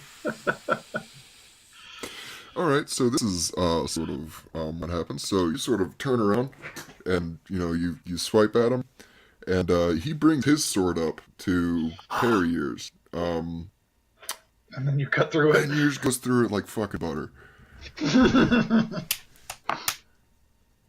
Power sword, baby. Yep, and this thing, just describe to me how it's dead. Like I said, I start at the left arm, so I start basically. The way I turn as I turn into it and start at his left shoulder. My sword exits right above his right hip. And these are just like slide in half. Yeah, just a perfect slice. And then I just kind of with a flourish, like, flip the sword around and sloof off any machine bits. Yeah, there's like some oil in there, and some hydraulic fluid, of course. And with a flourish, do that and turn it off. And the whole.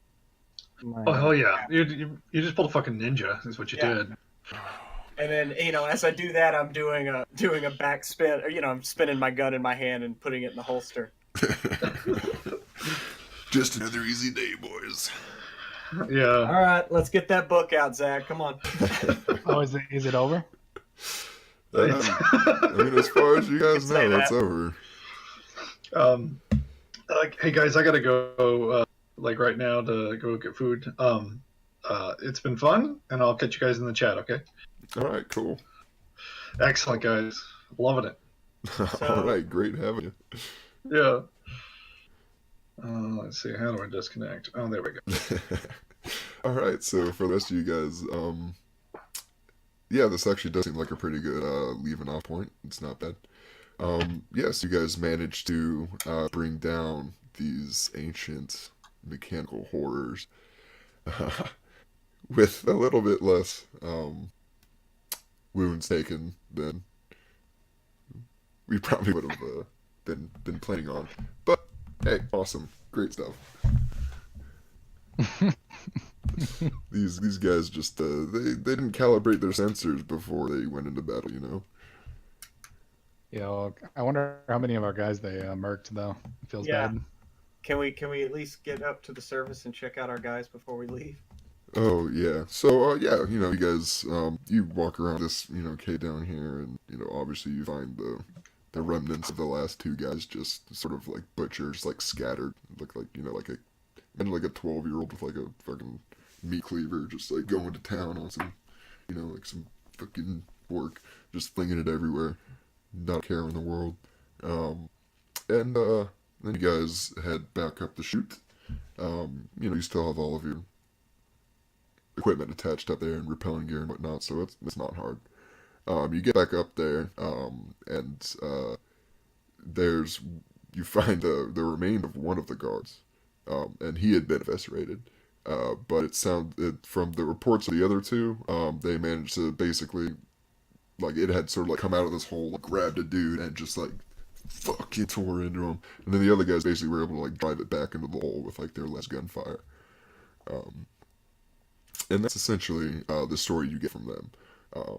And then you guys obviously will start bringing up all the other loot and whatnot that you guys found down there. Some of that's probably going to take some time. Like giant fucking holy books. Yep, like Well, yeah, giant holy books. Yeah, now that we've basically secured it, yeah, we totally need to start putting in some, lists. Yeah. Oh yeah, that's And, totally feasible. And at least I don't know. I mean, we can just do chat. Do you think? Like at least the first part of this, first few things we can just kind of take away from here and then get out of here. I gotta tell you, after seeing him in action, I really want him on the ship. Those things are awesome. Oh yeah, there's 10 of them. I know. Fuck, we could have like 5 patrolling the ship at any one time, and we could all have like a personal one too. Think about that. God. I'm not sure how Kel feels about that. He'd probably forgo having them. He doesn't want to have All right, fair enough. back all the time. So Bad times, man. Yeah, I forgot. Of course, I was not. You didn't regale me the story yet, but well, I guess we could keep them in dormancy, right? And then we could just go, hey, well, let's instead of sending our guys in, let's just drop these things on the ship we just downed, and then they just go in and like butcher everybody. You know what I mean? Like that could be something that happens. No, if you don't want to have them as your personal guard, I totally get that. I'm just saying Kel would be like, no, I'm good. Yeah. Okay. I think I'm alright. Pass. I'm gonna hard miss me with that robot stuff. All right. Miss me with that robot shit. Alright guys, so anything else you guys got for me? I don't. No, I mean, speaking, can I just go straight back to the ship with my stuff? I kind of want to like get it set up. Yeah. So from here, you guys can take the shuttle back up to the ship if you want. Basically do whatever you want. This Can I just get the loose, like what the book is and what it does? Can yeah, just I was get, actually like, just about to explain that. Okay. So this is, you read it over a little bit more, and you come to find that this is what's known as Fonte's Orthodoxy, a tome containing a thrice-blessed collection of catechisms, castigations, and psalms, first assembled by Pius Mefonte in the 4th century and Millennium 41. Some of these are the work of the best-known verses of the Calixian Ministorum, and the work itself, ornamented, gilded, and set with flowing pinions of Scripture. It is a sign that he who owns it is holy and well-versed in the God Emperor's teaching, It grants a +20 bonus to charm tests involving religious oratory or inspiration and an imperial audience. Dude, Oh shit. So it's like, That's I'm awesome. doing that all the time anyway. yeah, I so know. like, if you want to, yeah, it's pretty much like, if you're trying to like actually like charm someone or like make a fellowship test with them based on, like imperial religion, anything test like that, +20. So my new plan is to just convert everyone into like evangelical emperor worshippers on the ship. So like all this cult business has to go, and everyone's just gonna be like super devout imperialists. That's my next goal. Nice. Sounds Certainly, good. you've read the religious text, brother. Excuse me, have you read all You'll have a 907 fracturing chapters? you'll have a fracturing of the religion itself. No. Happens That every would be time. bad. That would be bad. That'd be like the opposite of what I want. The other thing we crowbarred out, what was it? That was like a giant ruby or something, or what? It was a giant eyeball, or I forget now. Oh, the jewel you grabbed? Yeah. We grabbed something on the way out, right? Can I get that installed above my throne here? Yeah, sure.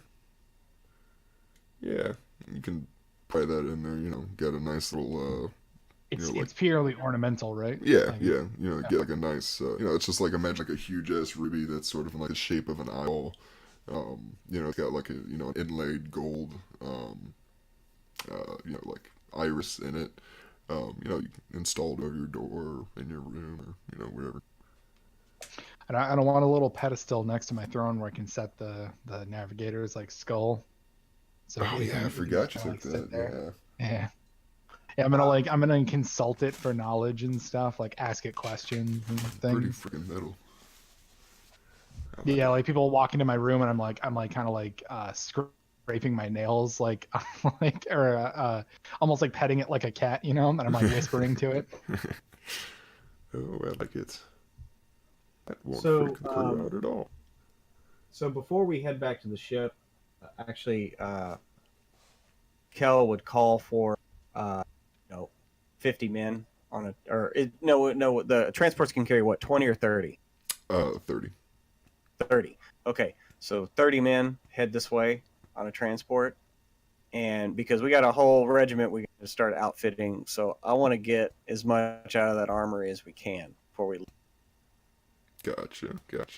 And so Kel is going to go ahead and head back down and start just basically moving the grenades and just start moving everything to the next, movement point, because we had to go up a floor and then down a hallway, right? Right.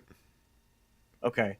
So he would just start at least moving stuff like up a floor, Yeah. until they arrive, and then we just start like, training this stuff out of here. Nice. Hell yeah. I know exactly what you're talking about. Right. And so, we can get that done pretty quick. This is pretty standard equipment Mm-hmm. relocation stuff. So Yeah, like a lot of these guys, they'd probably be like, oh, like, what the hell is this? but yeah, I'm totally taking some of those hallucinogenic. Oh, absolutely, yeah. Yeah, I I didn't mean, if you really guys know take that. everything, you got to crate Like- them He's like, he remember one of his went awesome. now. Oh, I remember these bad Just boys. get in a room and just pop that bitch off and just go on a trip, man.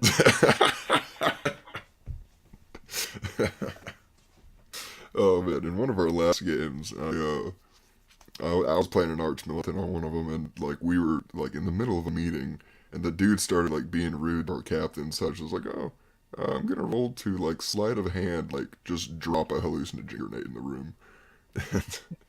Pretty hilarious effects. Nice. These things are a good time. I'm not gonna lie. Awesome. Yeah. So unfortunately, Solar I think still can't hear us. But let me see what he's saying. Oh, he has 10. Oh, that's right. I hadn't finished typing. He's going to get 10 new murder servitors. All right, yeah. So these things are like better than murder servitors, right? Though, because like ours are just like skulls, aren't they? They're like repurposed like people with skull heads and like guns and things. These are Yeah, like essentially. proper like attack droids or something, right? Like Yeah. Well, I mean, so the main things are like yours are essentially like human made. think of these as like comparing like a hammer to a scalpel. Okay. You know, Yeah, like yeah, you can like your motor servitors are basically like hammers. Like you just drop them in, and they're just gonna fucking like they're just gonna blow shit up and just like crush it and do everything. These guys, like you sort of drop them, they're like they'll stick the like try to remain unnoticed, just go in like slice something up and then disappear. You know, and then like hit and run tactics. It's sort of different, sort of just different styles on the same thing. You sort of think of. Yeah, it's Rambo versus Solid Snake. Yeah, yeah. yeah, yeah. Not Yeah, bad The at all. murder servers, they're just going in there with fucking machine guns, walking straight down the hallway, not giving a fuck.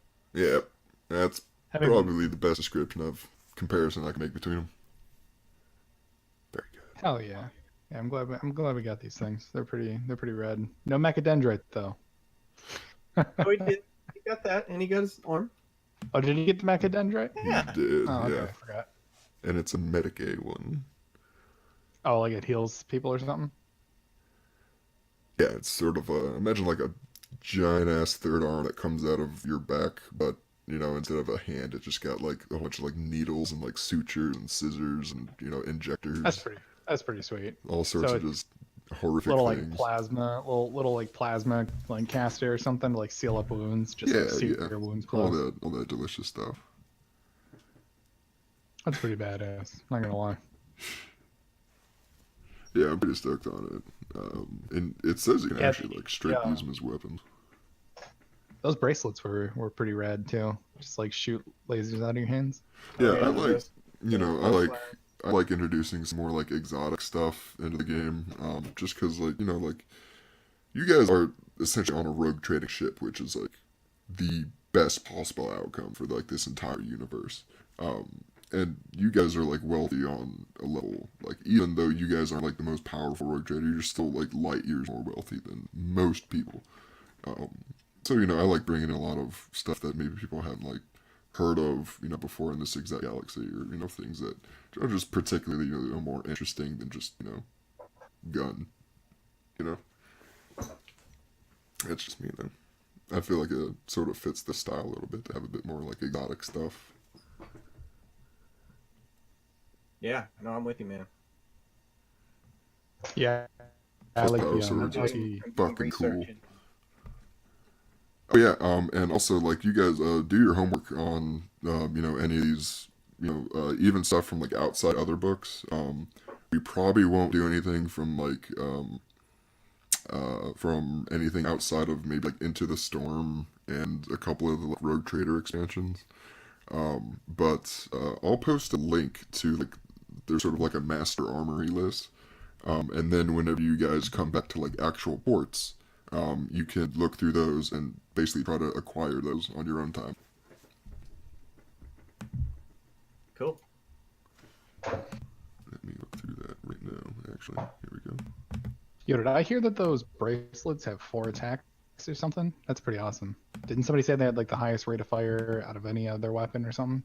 Yeah, think the semi. I think they Yeah, do. the semi is it has 4. So if you can get 8 degrees of success, which I mean, if you think about it, they're meant to be used like in close quarters.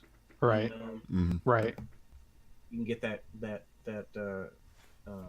point blank plus 20. Right. Yep. So you can hit somebody with all 4 of those motherfuckers. Just fucking blow them up. If you can land them, Just like a man. laser show erupts from your wrist. Yeah, I did hear something about like rogues use them or like assassins prefer. They're totally nondescript or something like that. Yeah, assassins like them. I mean, what wouldn't you like Well, about and a also- bracelet that can fire lasers? Well, Right. also, if you take the full round aim action beforehand, that gives you plus 20% to your attack. So as you're walking up, you're taking the aim action, and you get right up behind someone and fire point blank while taking another aim action to give you another plus 10%. I mean, at that Actually, point, no, you no, no. just You max out have to on do the semi-auto. bonuses. Sorry, my bad. You'd have to do the semi-auto, right. So that would be plus 10% from that. So that'd be 30 plus 30, so that's plus 60. Yeah, I mean, Seems doable. I mean, and then if they were stunned, that's another plus 30, right? That's plus 90 right there. oh my goodness. I guess you If could you stun, want. I guess you could stun them somehow. Bleh. Bleh. So that, I mean, that's some stinky cheese, but That's one way to put it. Yeah. All It's right. kind of stinky. I gotta go use the restroom there, so All right. unless you guys got anything else for me, we'll call this session, and I'll see you guys next week. All right, man. It was good. Thank Yeah, you guys. fun. Thank you. That was badass. Thanks. I'll see you guys later. See ya.